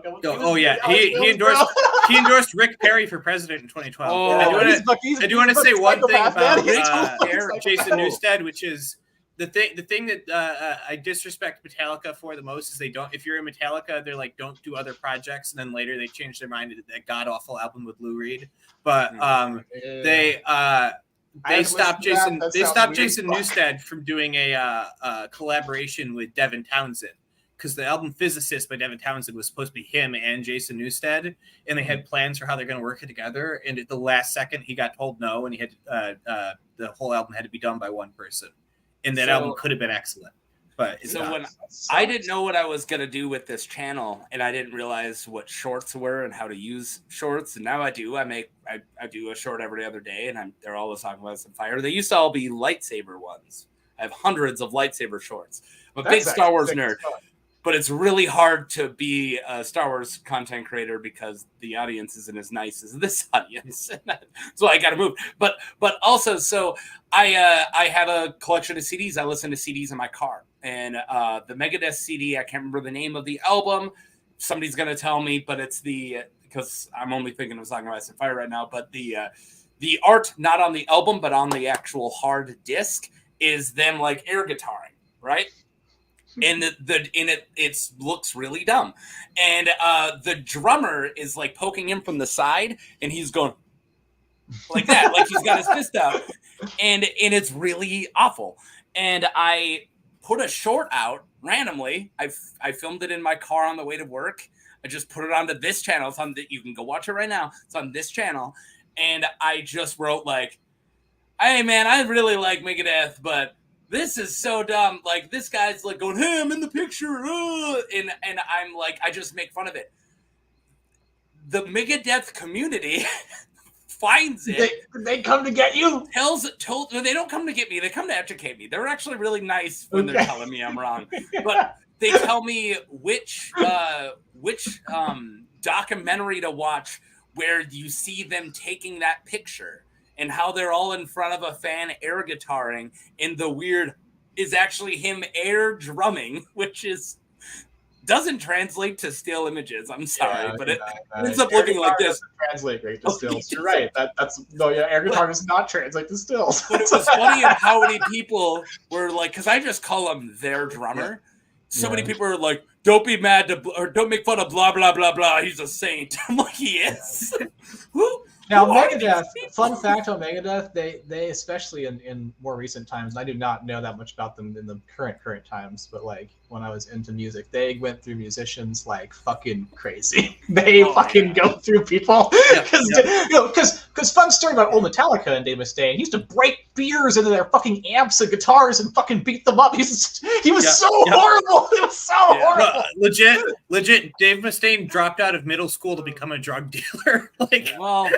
I didn't drop out of middle school to be a drug dealer. The music, fantastic. Well, he ran away. Incredibly gifted guitar player and musician. He is a psychopath. I told my mom about how many kids in my ninth grade class are smoking weed with me, and she goes, well, do you want to sell them weed? And I started selling them weed when my mom was my supply when I was in middle school. My mom is no longer, and I'm no longer a drug dealer, but I actually am a drug manufacturer now. No, I'm just kidding. I work in a sugar factory, so I'm technically a drug manufacturer now. I've only ever given people drugs for free, so what Steve Dorey said, Megadeth is literally only Dave Mustaine. Everyone else is a temp contractor. It's Dave Mustaine and whoever felt like putting up with him that week. No, that back the last time when I was really following Megadeth, when I was into the guitar a shitload, they had this cat that was like fucking sick at the tapping. Like he was just a sick fucking 8-finger player, and he I don't know if he was still in there, but they've had some great people, like some really fucking good people. So Rohan Weber. Ooh. Yeah, I'm about Rohan Weber. Well, it was the last one that Christy is like these ones, and we talked about one of them, and she put up the Arianne, which we have been pretty much on and off discussing Arianne this whole time, and then Asha, which we're kind of saving, and then the only one we didn't have ready was Rohan, and so I'm not a huge fan. You're not a huge fan of Rohan Weber? Now, I mean, looks, sure, she's a short, fiery redhead. I don't know. The fact that she marries Sir Useless at the end makes me. You don't like Sir Eustace? Oh, I hate Sir Useless. Why? Why you hate Sir Eustace? All he does is talk about he reminds me of my racist uncles, man. Like all he does is talk about the old days and how things were back in the day. And, because he's extremely traumatized. The man watched his sons die. He's really doing like extreme PTSD. Because he's a rebel. Because he constantly was siding with the wrong he's not a rebel. side. He served the rightful king. Oh, bullshit. What kind of nonsense are you talking about? Daemon Blackfire is the true king of Westeros. What is this? Okay. It's true. Shut up. It's true. Daemon Blackfire is the true king of Westeros. He's like, well, Darren was doing a job until he let his Dornish wife start making decisions, and it's like, okay, shut up, useless. Hashtag Bennis the Brown Shield was right. Eustace is absolutely racist and weird, but he also he's the reason why he has a crazy PTSD. He's like classic example of why that society is awful.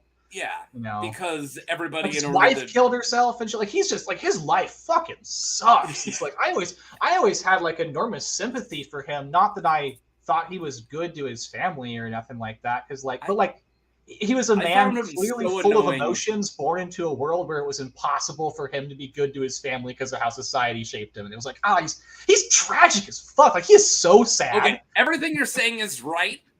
He's like annoying and shut up. Like I'm tired. No, he's like, tell her that I want my river back. Did I tell you about Sir Useless the Ninth, who once fought against a giant bull? And it's like, dude, shut up.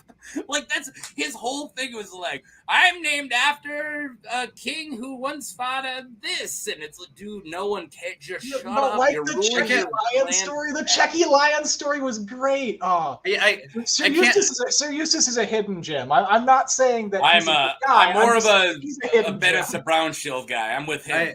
You're with I cannot begrudge. He's always pinching fucking egg. Fuck that guy. Fuck that guy. I hate it. I hate Bennett.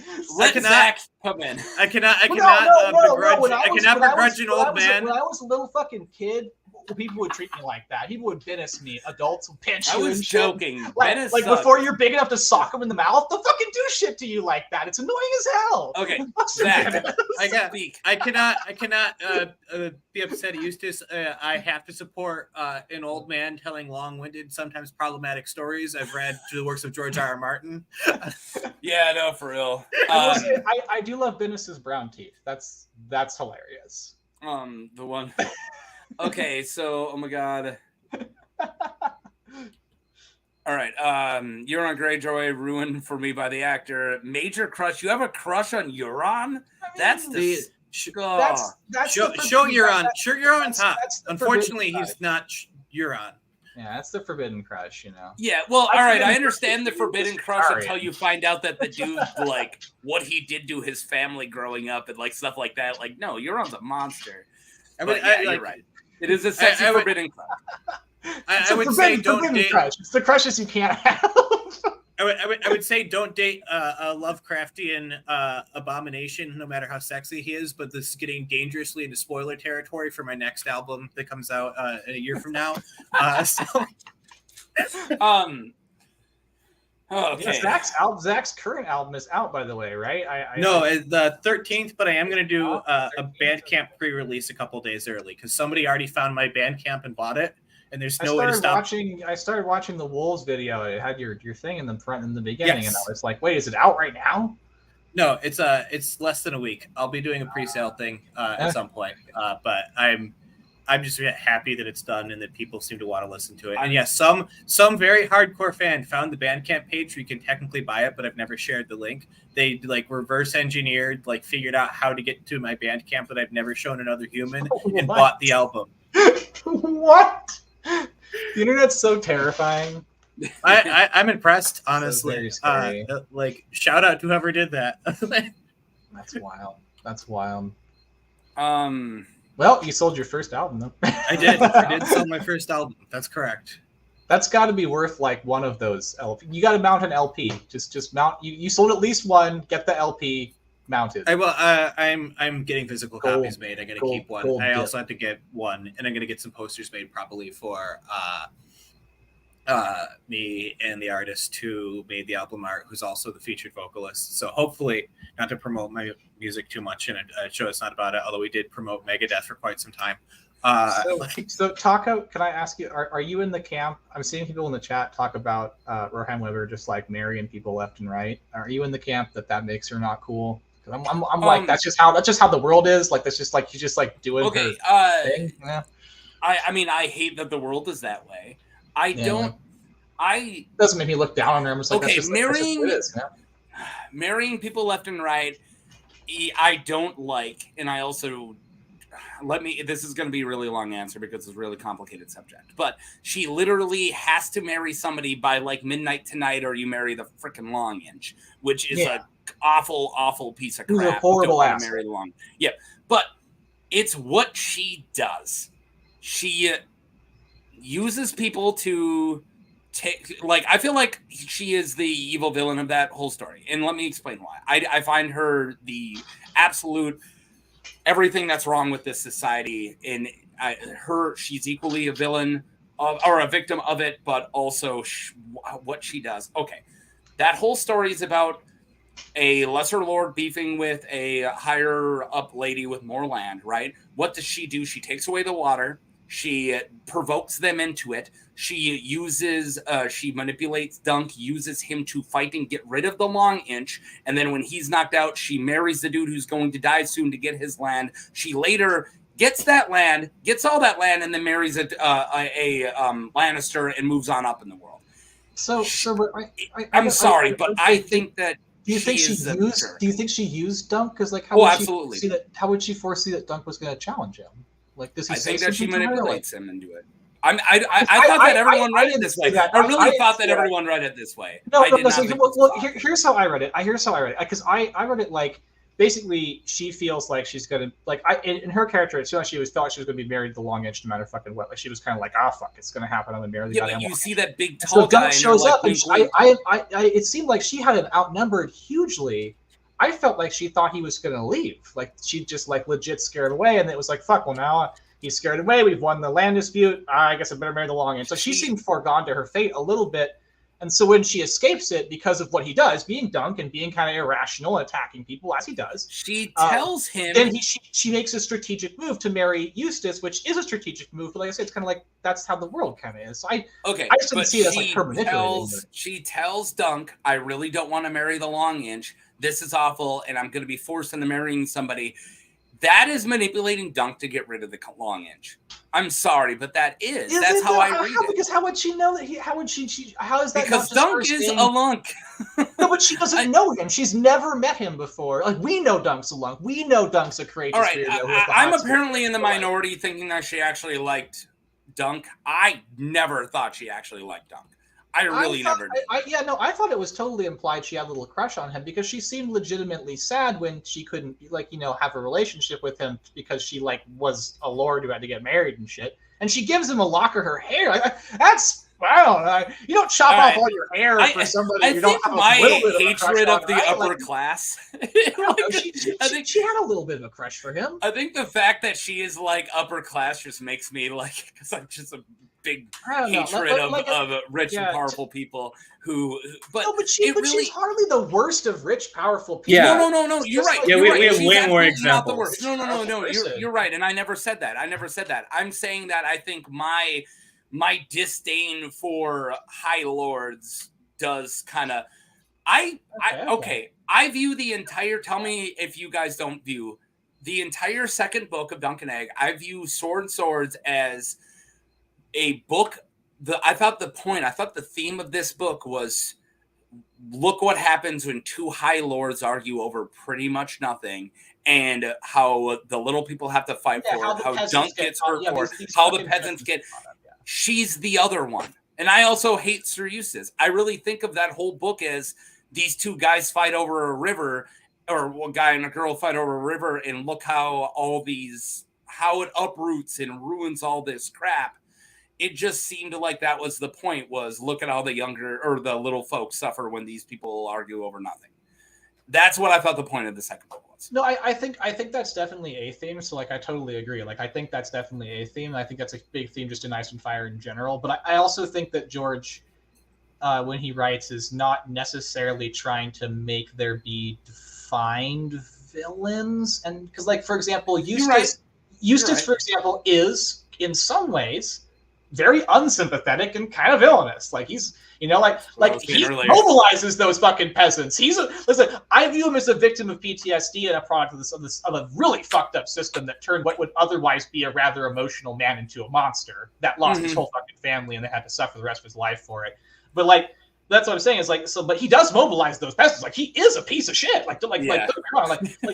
He's a sympathetic piece of shit. You can understand why he's a piece of shit, and I still like him as a character. I still love me some Sir Eustace. I want to hang out with him and listen to him rant about that Checky lion all day. But of Eustace's part of bad system.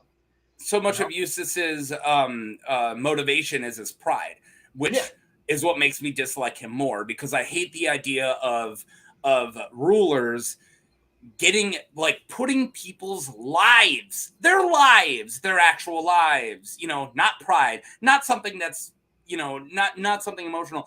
So much of it is because, well, we used to have more land and this girl has more land now. And that's a shit. And everything you're saying about him being sympathetic is 100% true. I'm just saying the idea of tossing people's lives away because your pride's hurt makes me want to kill you. I hate you. I'm at such a disadvantage having never read the Dunk and Egg novellas. I'm sorry. You got to read them. But I know. I guess all I'm saying is I think George is making parallel commentary. I think he's both making the point that this system is horribly unjust and these lords are basically the cause of these peasants' problems. But he's also saying these guys aren't trying to cause the peasants' problems. I think in their own brains. They're usually just victims of an insanely fucked up system. You know, or sometimes they are motivated power players who know what they're doing, and so I think he has a pretty wide-ranging commentary. I'd say, but I agree. I agree with everything you said. The peasants. No, and I agree with everything. The focus point of that whole time with Dunk, and Egg. So the peasants are big. So we're revised. What we're agreeing on is it is about how when two lords fight over nothing, peasants have to die, but Also, the Lords are not mustache twirling villains, and Yeah, they are absolutely it's about one power, of them is dealing with PTSD. One of them is a small, attractive female who's in a part of power where she's constantly trying to be ripped to shreds to get that power, and she's being clouded as this evil widow because her husband started dying when she was 12 and married to one of them. So he's both of them are absolute victims. It's human conflict. It's human as conflict. well. Yeah. Let's look. Answer this question. If Dunk does bang Old Nan, this would be before. Yeah. I mean, it's pretty much accepted that she does bang Old Nan. But we don't. Yeah, but we don't know that for sure because we haven't read that book yet because it's not out. Yeah, I think it's very likely. That's one that I really would like. This is going to be a weird thing to say, but I almost wish he'd release the rest of Dunk and Egg. Before he releases Winds. Like if someone was like, right now, gun to George R. Martin's head, like he can only write one more book from Ice and Fire. You write Winds. Can I say you get all the rest of Dunk and Egg? I'd be like, give me the dog. Can I say the one no one wants to hear? Fire and Blood Part 2, man. Yeah, I'm on board. Honestly, you take Fire and Blood Part 2 over Winds. Maybe not over Winds, but definitely over the Dunk and Egg, and maybe over Winds. Okay. I having recently just finished up Fire and Blood. Well, like I was like, I want that level. Oh no, there he goes. I want that level. I want that level of historical commentary for the era afterwards. I'm agreeing with you here. We know so little about the very important Blackfire rebellions, and there are so many Targaryens there that even on the Wikipedia page, it's like 2 sentences like, oh, there's like Targaryen twins where it's like one of them killed the other one and we know nothing about it because it's after Fire and Blood.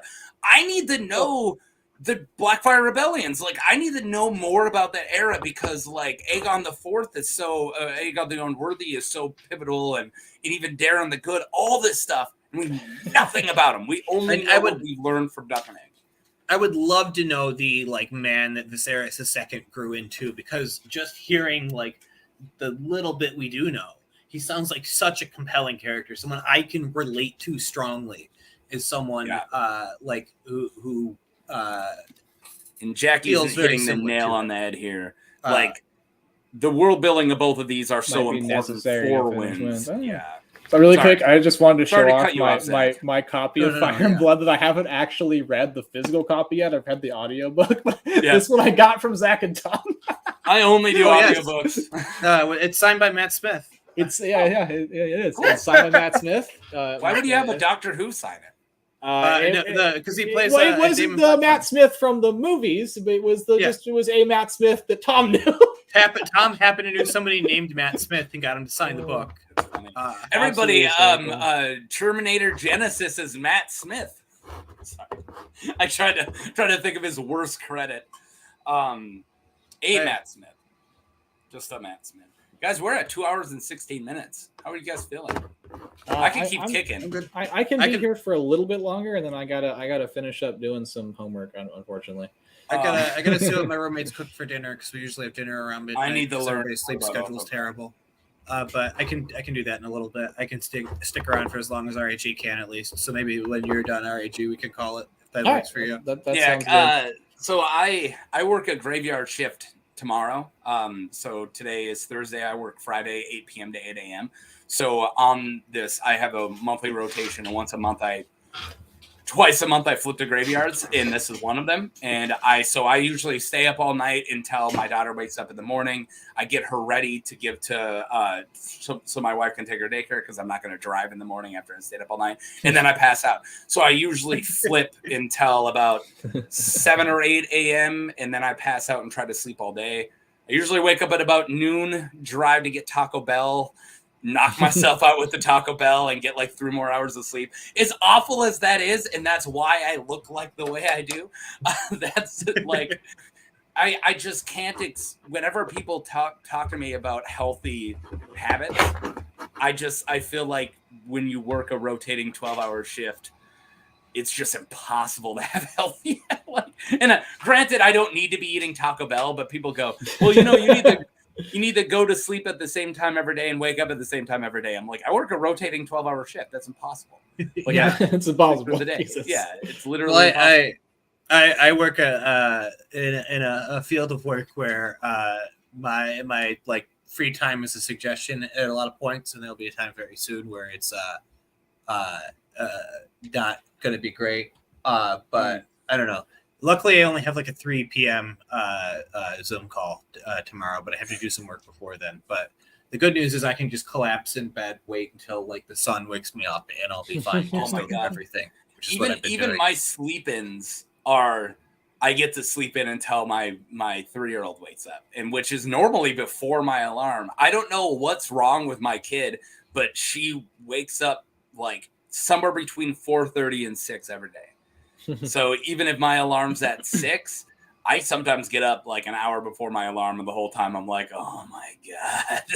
Like, oh, you weren't so cute. I don't have a kid, but my cat wakes up in the morning at 5, and so I just automatically wake up at like 5. Pretty rough life.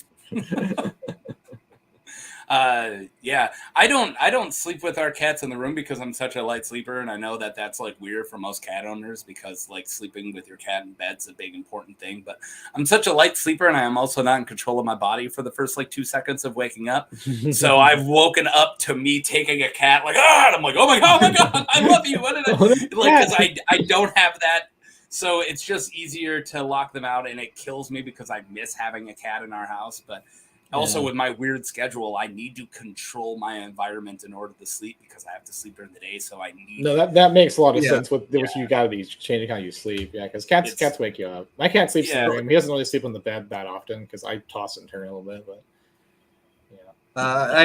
I've made like a sleeping like a situation that I don't think would work for most people because my bed is literally just my mattress on the floor because like chicken chalupa supreme. I don't feel like setting up a bed frame. I have 4 windows facing my bed, so if the sun's out, I'm seeing it. They're literally in every direction, and I'm gonna try and turn it over here in a way that I've literally set up my own sleep paralysis demon by putting a life-size cardboard cutout of John Fetterman with antlers on it in my bedroom. I thought that was Danny DeVito. Okay. No, Danny DeVito is not notably that tall. He's I thought he was flying up. I thought it was Danny DeVito in the air, like stuck to a wall. Like no, that is a accurate height depiction of U.S. Senator John Fetterman.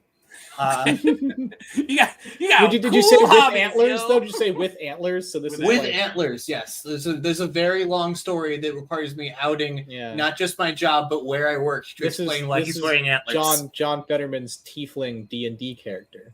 Those yes. Sentences that I thought I had that on my bingo card. How did I have that? Sorry, I keep kicking this cord that my camera is attached to. It canceled the camera out, I think.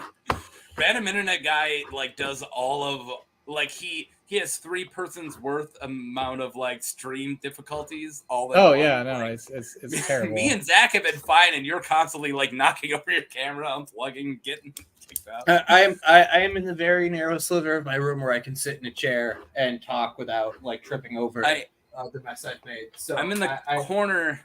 I'm in the corner of my bedroom. I'm touching a wall right now, and then if you keep going, there's my look at my fuses. That's where, and then I got my closets right there. Like I am in such a. I can't believe I run a YouTube channel from a corner of my bedroom. my closet's right over here. I'm almost touching it, and then I'm on my table where all the stuff that's fallen off of my wall ends up. So here's my my little Aegis from the Dota 2019 International. I didn't go to that one because it was in like China, I think. So I couldn't make it. I did go to the previous 2 that were in America. Well, America and Canada. Dude, you follow politics like I follow football. This is yeah. It's also part of your job, but yeah. Well, yes. Well, this is like Dota 2 competitive, which is my football or was for a while. Oh, okay. I do also watch football, but like competitive Dota 2, I legit flew out 3 times to watch those tournaments in person. I sat right behind the English casters. So if you go rewatch the streams, you will see me. That's actually a picture of me there. Hold on. It's not visible. There's actually a picture of me there in my AG jersey. Dota is a Warcraft game, right? It's like a Warcraft. It was originally a Warcraft 3 mod, yeah, and then it became its own game later. I know it's also a song. I remember. Yes, by Base Hunter. Christy Angel is trying to bring us back. Okay, good. We should do that. All right, yeah. Let's. Oh yeah, she's definitely got a Black Widow thing to her. Yeah, because she's Spider, and all of her husbands die, and also her sigil, which I have available. Let me just grab it. I make a lot of sigil videos, so I have like every freaking sigil just saved in my computer, including House Suggs, the most important of all the houses. House Weber is really interesting because their sigil looks straight up like a Spider-Man logo. Like, it is such a Marvel logo. But yeah. Like, I could just see Miles Morales having that logo. That's all I'm saying. Hi. Somebody else can talk. I'm just, what are we doing here? Sorry, no, I noticed somebody posted in our Discord, Duke, to find the video of me and Tom doing dangerous shit on ice, which is a real video that I think still exists. Some people dangerous what now? Some people have found Tom and I both had YouTube presences in different capacity before the Interesting Nerd Club, and we're very quiet about it. Tom might even be mad for bringing it up, although he can't be mad because people have already found it, so it's not like we can contain it anymore. People have already found our old YouTube channels. It's too late. Lord. I hope nobody finds one of my old ones. I mean, I have like 200 vids in there, and probably 190 are safe, but they were filmed back when, like, well, you know, there's 10 unsafe videos out there. Go around. A couple words have only been made not okay like 3 years ago, and a lot of people forget that we just phased these words out. Okay, it just happened, and we definitely used them in a few of them, and they weren't as taboo. They were just like, we're edgy for using them back then, right? It was like, ooh, we're cool and edgy. Now I rewatched How I Met Your Mother recently, a little bit of it. I'm like, wow, I laughed at all these jokes only when I was in college. Like, Scrubs just happened, and a lot of Scrubs isn't okay, and Scrubs is totally okay. like. Luckily, I wasn't on How I Met Your Mother. Scrubs had some issues even in the heyday of Scrubs, to be fair. I watched Scrubs when it was coming out. There was some times where it was cringe, even when it was coming out. Well, there was like the episode where Turk has to be like explained by a gay dude that it's okay to be gay, and it's like, this is like late 2000s. Like, this is like 2008. Like, this isn't 1983. Why are we having this episode already? Yeah. But I do find it funny because he's like, the guy's like, is it the gay sex? He's like, no, sex I understand. No, it's being intimate with another guy is what I find really uncomfortable. Like having another dude that you share your life with, and the guy goes, well, that's gay. Which is a gay joke now, but it's years later. Yeah. MB in the chat, I'm going to have to just hard disagree with you. Not always, if you are white, it is a cringe thing to say the N-word. And if you think otherwise, you need to take a little bit of a reality and a history book check. So, that's a little cringe take there, man. I'm not going to. Eminem realized he wasn't allowed to say that in the 90s. You're behind Eminem. Just take a little mirror I'm going to check state there. you can say it with zero intent, like this word exists, but that's about as little. And I can't even do that. I just avoid it altogether. I don't know. Yeah. Okay. So no. So I think it was. Can we not have this conversation? Welcome to the stream where we destroy our careers on YouTube. No. I was going to quote. What was it? What's the guy's name? It was on the Chappelle Show, like Paul Mooney or something like that. He was a comedian, and basically he says everybody wants to say the N-word until you are the N-word, and I think that's a great way to look at it. Unless you actually experience that, maybe you shut the fuck up. Maybe. Yeah. Just think about that. Maybe just shut the fuck up if you're not experiencing it, and we can move on. All right, we can move on. So a Song of Ice and Fire crushes that we haven't covered yet. Do I have any that I have up here that we haven't? We covered. You didn't talk about the sand snakes. What about those sand snakes? Oh, Tyene Sand? No, Tyene Sand? Yeah, we got to talk about Oberyn and everybody who has his DNA. Well, I mean, technically, there's a whole subreddit card called Deamon Sand. Possibly at one time had some of Oberyn's DNA. Yeah, I was about to say, there's a lot of definitions of has Oberyn's DNA, and I'm counting all of them. Okay, what's with the spider silk swords? I'm not getting this joke or this reference. This is the second time Christy said it. Do you know anything about spider silk swords? Spider silk swords? That I have no Her idea. hair swords. Like, no, I'm not. Spider silk swords? Curious. That was that's what I was referring to about Rohan. Yeah, and I got lost on that. Yeah. The only swords that I know of that are of note in Ice and Fire beyond regular steel swords are Valerian steel swords and the ice swords. Some of the others, yeah, dragon steel, whatever that is. Well, there's also that seems to be Valerian steel, but we don't know yet. We don't know, but like that was my thought. Like, most people were like, "Oh, Valerian steel." Well, so Dawn's also an outlier in terms. Yeah, Dawn's a meteor sword. There we go. Yeah, so the third one. Dawn's the meteor. Yeah, sword. it's Sokka's space sword because Avatar: Last Airbender is in the same world of A Song of Ice and Fire. Everybody knows that. We actually, Tom and I had a video of this. My roommate Jackson did the Zuko is Azor Ahai theory, which it tracks. Zuko if you totally tracks. Yeah, if you believe that A Song of Ice and Fire is in the same universe as Avatar: Last Airbender, Zuko is Azor Ahai. I think you said Zukov for a second, like the Russian general. Zukov, the Russian general. Zukov is Azora, and I'm like, I'm thinking about it, and I'm like, I mean, maybe. Have you watched The Death of Stalin? Oh, Death of Stalin. He's so good in the Death. He's like my favorite that character. scene where he takes the jacket off, and he's got all the medals. Fuck Russia. Fuck Germany. Death of Stalin. If you guys in the audience have not seen the Death of Stalin, it is so fucking funny. It is so. It is one of the funniest films I've ever seen. Yeah, like Steve Buscemi. Steve Buscemi is a winner in that movie. Great fucking movie. All right, I got a question. Who is your top Sand Snake crush? And I'm the only one who's not going to say Tyene. Top Sand Snake crush. Yeah, who's your number one Sand Snake crush? Because all of them. Okay, now move on. Which is your favorite? It's a hard toss up between Nymeria Sand, the one with all the knives. And then Tyene, because the poison and the knife, they're both cool characters. The innocent kind of like gonna drop poisons in the shit girl, and then there's the girl who's gonna stab you like when you're not looking. Like they're both pretty cool. Steve Buscemi, Spy Kids 2 fame. Yes, correct. Yes. That's the very same. I would have said of Sopranos season 5. No, what's the one with the dude? Big Lebowski? Yeah. Big Lebowski fame. Yeah, Big Lebowski. This is a signed picture of Jeff Bridges right here. I don't know if it's coming through. No way.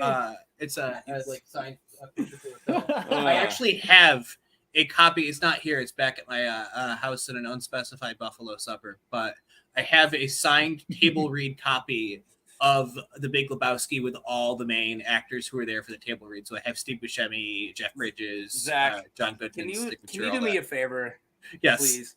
Can you name your next album Unspecified Buffalo Suburb, please? You should. No, I have my next 2 albums planned out already. Lady Nim. At least make it a single. At least make it a single, and somehow get an American Bison. Get it in front of your parents' house. Take that as the album cover. I got a hookup for American Bison. I live in North Dakota. Yeah, just come on. He's got the hookup for Bison. I'm a member. Right, it's coming together. No, I have to. I pay for a membership at the zoo. They have a bison. I've been paying for a membership for 2 years. They have to let me borrow it for at least a week. He's 2 years in. They gotta let him rent it. It's the policy. Yeah, you can definitely rent out the bison. Yeah. Okay. Sorella. Alaraz, man. Loras. I'm down with it. Because for a second I thought we were talking about Obara, and I was like, no, not Obara. I don't know. I'm okay with muscle mommies. I'm down for muscle mommies, but she's just Obara kind of is a little much, though, in my opinion. That's a person who I think would be a little too abrasive as like a personality to like hang out with. You know what I mean? You guys remember that episode of Rick and Morty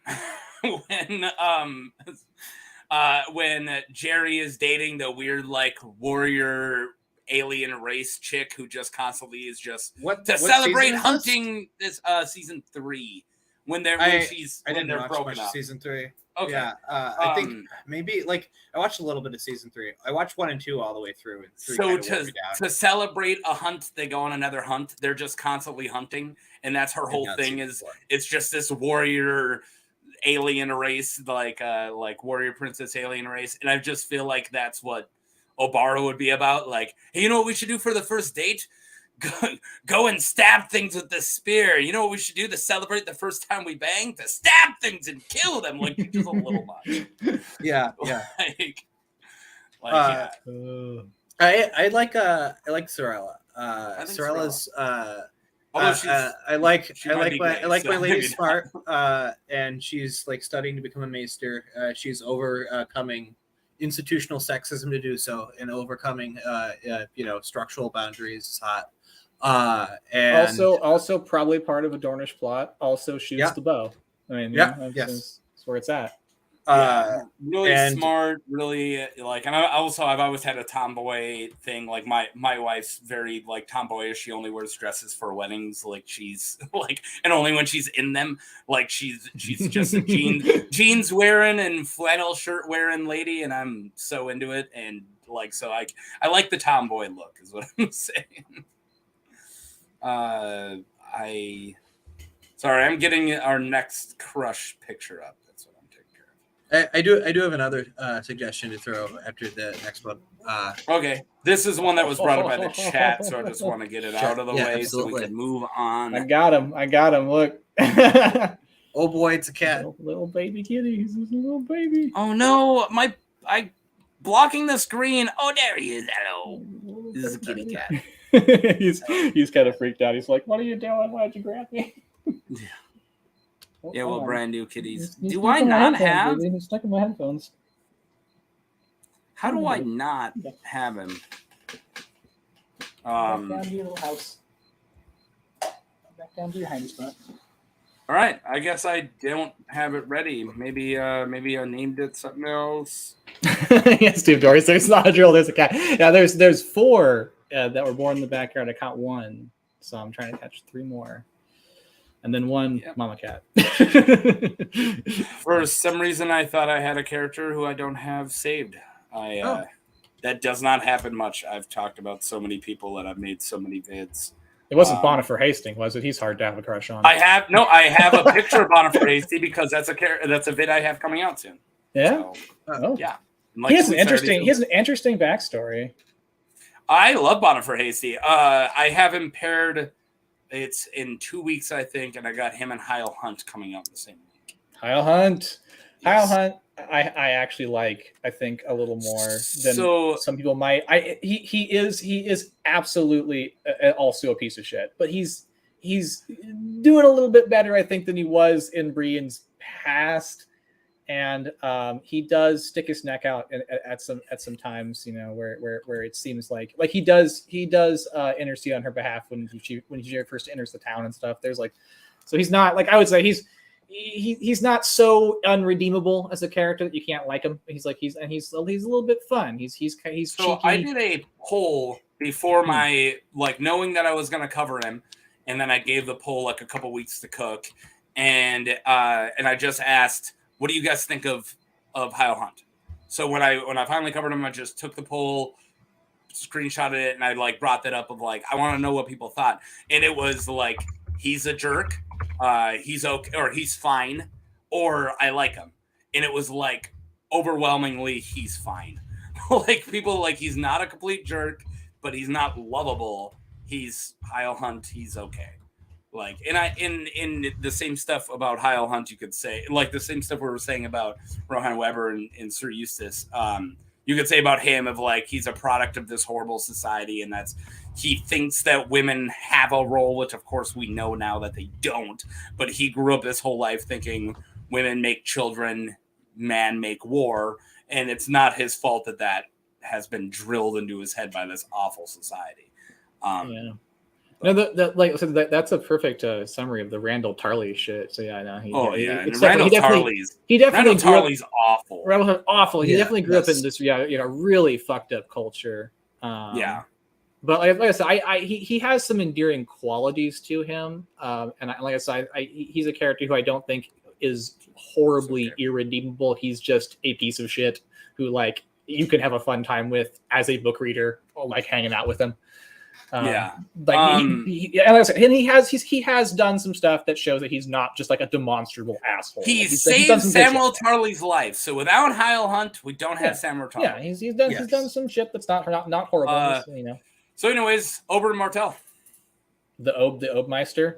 The Obmeister. Yeah, I mean, I personally never was like all about Oberyn, but I could easily see how someone could be about Oberyn. Like he definitely is like the Dornish sex symbol. If you take out Pedro Pascal, because Pedro Pascal's I know exactly. There's a difference between being into Pedro Pascal and being into Oberyn. Yeah, it's a different story. But it's so hard for us to take that out of our heads. But if you just look at Boak Oberyn, he's in significantly less stuff. Like, he is significantly less charming in the book. He's still charming in the book, but not as much as Pedro Pascal.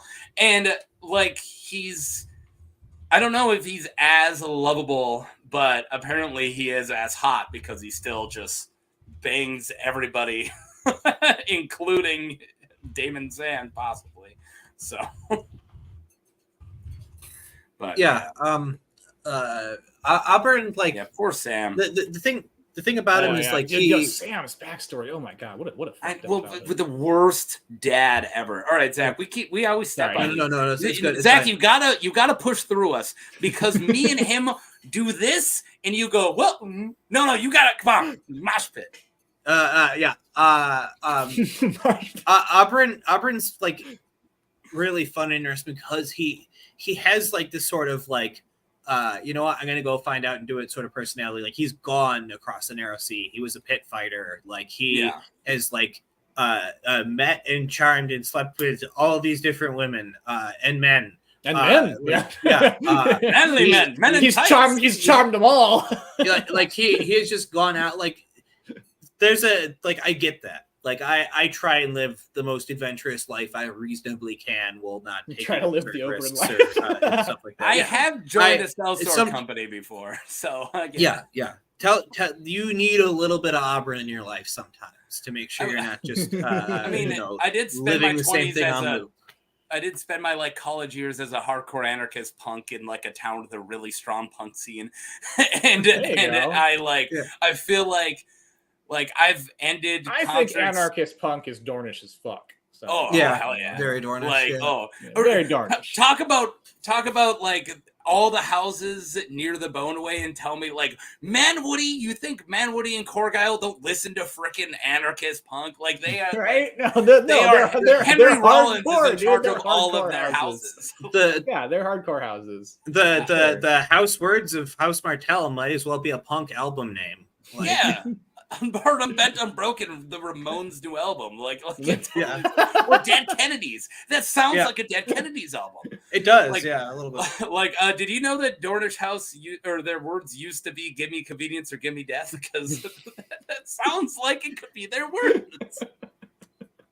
Which is my favorite Dead Kennedys album. This would actually be a fun series for you to do, Taco, where you just say what kind of music they embody.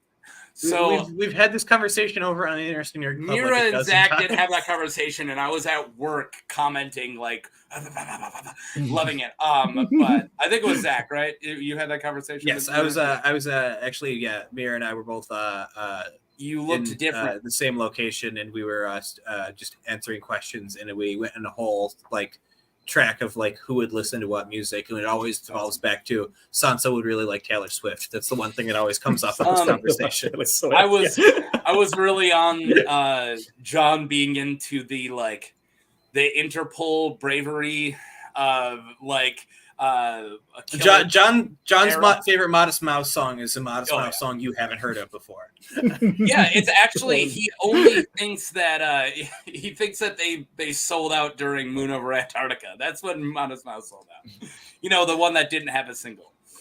I remember when the first time I ever felt out hipstered when it comes to music was I was talking to this guy and I was like, I'm pretty sure I stopped liking Red Hot Chili Peppers like after By the Way, and he goes, oh, they sold out at Mother's Milk, and I was like, what?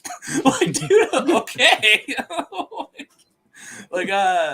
Wow, I thought I was being controversial. So to Steve Dorries, I don't know if George R. R. Martin listens to punk, but if he did, that would be fucking cool, right? That would be fucking cool. He's big into he's big into hippie rock. Hippie rock. He loves hippie rocks. I mean, like maybe he opened that door at one point. Maybe he opened that door to some punk. He makes a lot of Grateful Dead references. And I only know that because I love David Lightbright. I always imagine him listening to like live medieval music. Like he just pays people to dress up in like the. He just has bards around. Yeah, he's got bards and like tights and like little frittles, and they're just playing. And they don't tell anybody this is what they do, but they make an exorbitant amount of money. It's like 6 figures, and they just got to show up a couple times a week. But it's like, it's a little weird. I have this is one of my classic would you rathers that I have, which is would you rather I usually just pair it with something benign that kind of sucks would you rather I think I'll go with the classic get all the money you get in a year in one lump sum payment at the end of the year and have to desperately try to get there, or would you rather get paid a decent extra amount of money, but every time you enter somewhere there's a full medieval set of heralders being the great random internet guy has arrived, no matter where you're at. If you get back at your apartment at 3 a.m. your roommates hear the trumpets go off, you're walking into a community meeting or something like that, or I'm almost kind of down with it. I'm joining TikTok. You just walk into the supermarket to eat groceries, random internet guy is here. It's funny when you say would you rather get paid in all lump sum, because that's just what farmers do. My wife's family are all farmers, and I had to ask, I was like, wait, how do you have money? He's like, I tell the bank I think I'm gonna make this amount, and the bank says, okay, we'll give you some money now as long as you pay it, and if you don't make that amount, you're just screwed.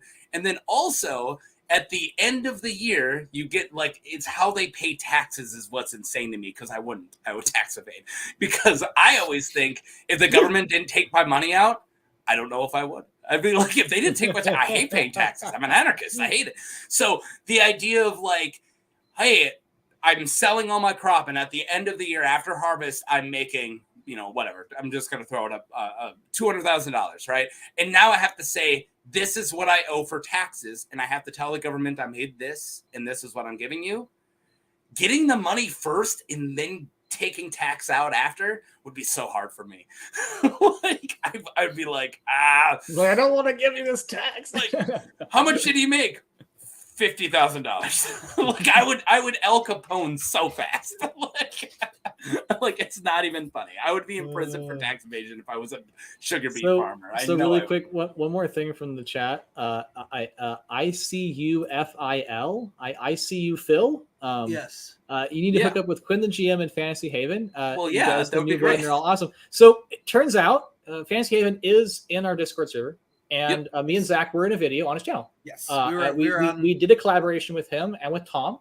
I was yelling the whole time in the background in the comments because you guys were talking about, believe it or not, it was a Harrenhal video, right? Yeah, it was Harrenhal. That's right. Yes. Lofton is my favorite house, but because the Lofton that I love, my favorite Lofton, one of my top 3 characters, but it's a pre-Harrenhal Lofton.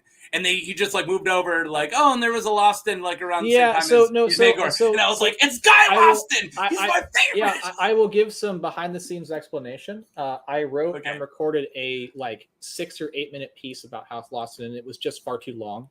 So when the video was edited, the original script and the original recording does have Guy Lawson and everything. My favorite. I need to at some point. I was going to message Fantasy Haven and be like, "Hey, are you cool if I release this as like a separate video of just a Lawson thing?" But I might just rewrite it and then do a little bit longer one because I did try to keep it kind of concise. And there's actually a lot to say about Half Lawson. And if you guys watch my videos, like I don't do any sort of like background or like dives into the lore. I do like theories and shit. But like, or like talking about theories, I guess. But yeah, like I think it would be cool to do something like that because when I actually did the like reading all the background and just writing a paper basically about it, I was like, damn, there's actually a bunch on Half Lawson. Like they have quite a bit fleshed out. It's so cool. I covered two characters right away. And Guy, I'm sorry, Zach, you could talk as but I was just going to say. Guy is the reason why I started doing these vids because he's a one paragraph blink and you miss him from Fire and Blood who's super funny and interesting. Like he's this big fat knight. And I love that when he gets stabbed or cut through the eels come out. No, it was a dozen half-eaten pies. I thought they were lamprey pies for some reason, but I think I'm mixing up with Manderley. But I thought of them as like half-eaten cherry pies, but not like gush, not like real, but like real full half-eaten pies come out. I love the cartoony Looney Tunes of it all. And that's why I started making these because I wanted to make sure people remember Guy Lofton. And then like Flemmet Brax was my next one, and then Will of Wills. Flemmet Brax, those are my first three that I did. Zach is a cool character. Yes. What's up? No, I was just gonna say like Tom and I had a much longer script. Also, we had to cut down. We actually cut out an entire musical number from our musical number. I made a joke that Lucamore the Lusty, like there was a song about him that singers performed. And I said, it must have been like a ye old Bloodhound Gang song. And then I'm like, wait, I have a MIDI for the bad touch right here. And I have a bunch of like medieval instruments on my FL Studio. So perfect. It's on our channel as a short. It's just the chorus, but I did do like the chorus of the bad touch and change the lyrics to be about Lucamore the Lusty. And I'm this is on the channel. If you go to the Interesting Nerd Club, if you look at our shorts, you guys had shorts. What the fuck? Nuts. Yeah. Oh wow. I gotta take notice of shorts more. I made two, but I hardly ever even take a look at shorts or make them.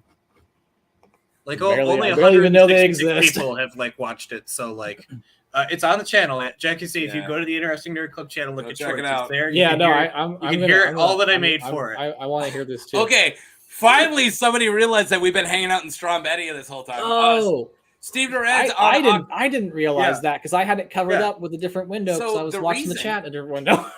The reason why is because this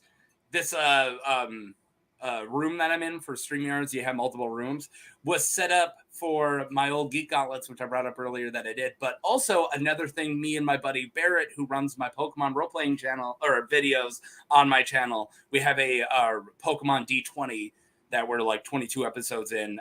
Not a lot of people are watching. You can go check it out if that sounds like something you're interested in. But me and Barrett do just watch-throughs of Homestar Runner, and we did like 130 Strombat emails in a 4-hour sitting live stream once. And then we did like another like 60 Strombat emails in one sitting. But anyways, October 30th, we will be doing a live stream where we're watching all the Halloween Homestar Runners. So yeah, I'm pumped. It's October 30th. Watch it with us. It's going to be fun. For people who watch the second channel, me and Tom at the Interesting Nerd Network, we're probably going to do a big Halloween thing also, I would think. And then also, Tom has been, I don't know, anybody who's been hanging out with Tom in Discord knows we have a giant Yu-Gi-Oh! Project coming. Which is kind I of know that you guys Pokemon have talked about Yu-Gi-Oh! Tom is currently rewatching all of Yu-Gi-Oh! And has forbid me from watching it so he can explain the plot to me in a very long-winded fashion. I did watch it when I was young, but not all the way through. There's this weird thing about Discord where this is the first Discord that I actually care what happens, like care what people talk about. But I've been on so many Discords where I just don't care. And it's groomed me to just not open or even look at Discord things. So every once in a while, I'll like, oh, what's going on in the Discord that we're all a part of? And I'll look and it'll be like, you miss 87 messages. And there's like 30 of them where I'm like, well, that was interesting. I wish I would have said something.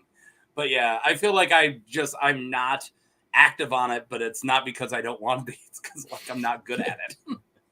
Discord is hard. I have difficulty keeping up with Discord. It's a difficult thing. I'm too deep into it. I am in way too many servers. At one point, I hit the limit and had to leave a couple.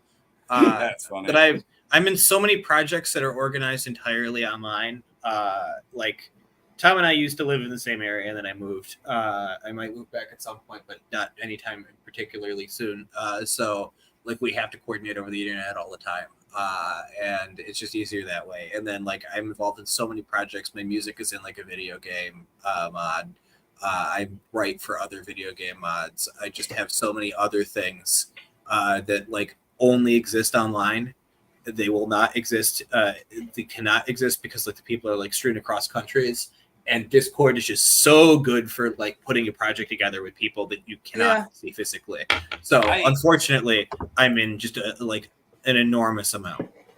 I first started doing a Discord because when COVID happened, I was running a Star Wars role-playing game with really intricate dice, the Fantasy Flight, the same guys who we all get art from for Song of Ice and Fire, but I credit my artists. Okay, but anyways, I was running a Fantasy Flight Star Wars role-playing game, and my really awesome friend Scotia he completely integrated it into Discord, where it did all the roles for you, did all this stuff. And during COVID, that's how we had to play, because I just had a kid. We were completely social distancing. So yeah, that was like the first time I ever Discorded. And then after that, it was nothing but like being on game Discords where everyone plays the same games, but not me. So I started ignoring it because I'm like, hey, is anyone playing fighting games or Skyrim yet? All right, cool. I'll be over here.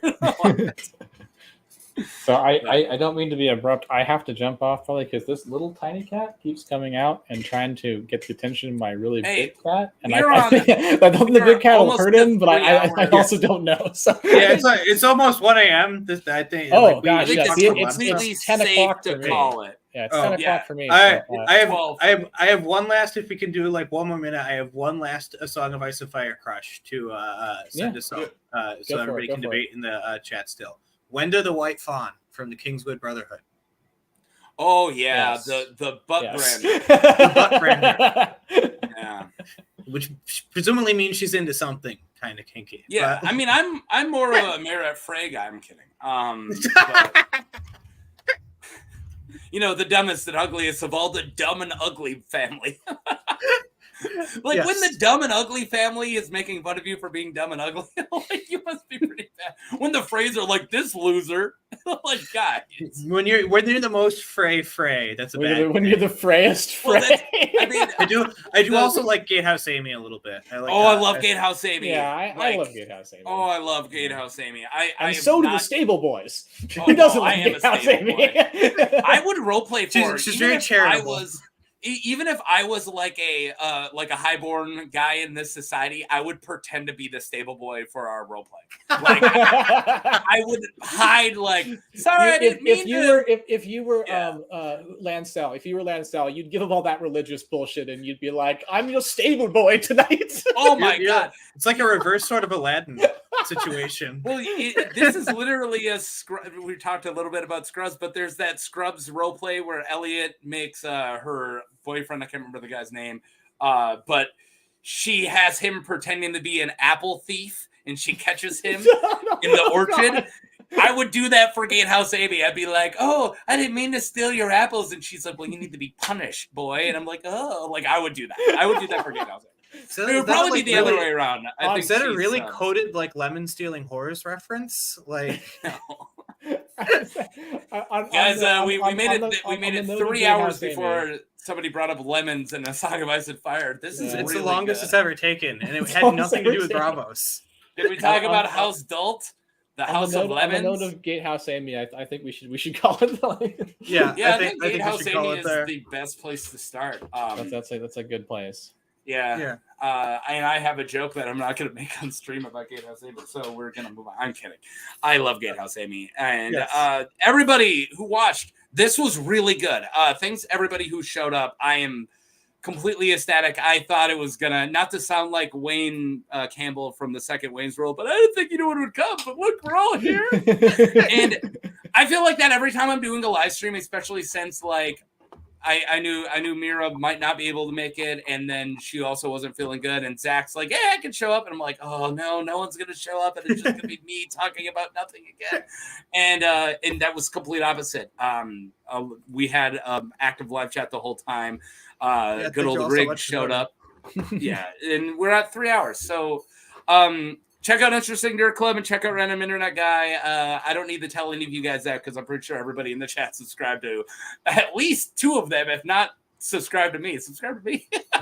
Yeah, please subscribe to everybody here. I'm definitely the newest to the community out of these 3, so I feel like everyone who's subscribed to me subscribed to these guys at least 2 months before.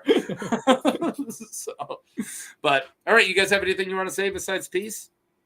Remember to check out that Interesting Nerd Club Bad Touch remix, because that's what I'm going to go to. I'm doing that right after this. If you like that, I do have an album coming out. There'll be information in the description for all the videos we have coming soon. And for the person who said we need to work with Fantasy Haven, you might see an ad over there also.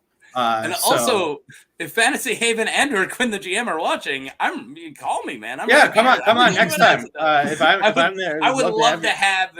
Well, I would love to have any Song of Ice and Fire creator. I believe, if I'm not much mistaken, Fantasy lives in England, so we just need to coordinate a time slot that works. Arthurian Historian, who's in the chat. If you guys don't know Arthurian Historian's channel, go check out Arthurian Historian. He's mostly like a history channel, but he does the dopest Ice and Fire fucking lectures. Like if you like history lectures, like he does that, like, but for Ice and Fire, but he's a real like archaeologist who has a degree in like seriously Irish medieval history. But yeah, or all in the chat, we should coordinate something for people over there.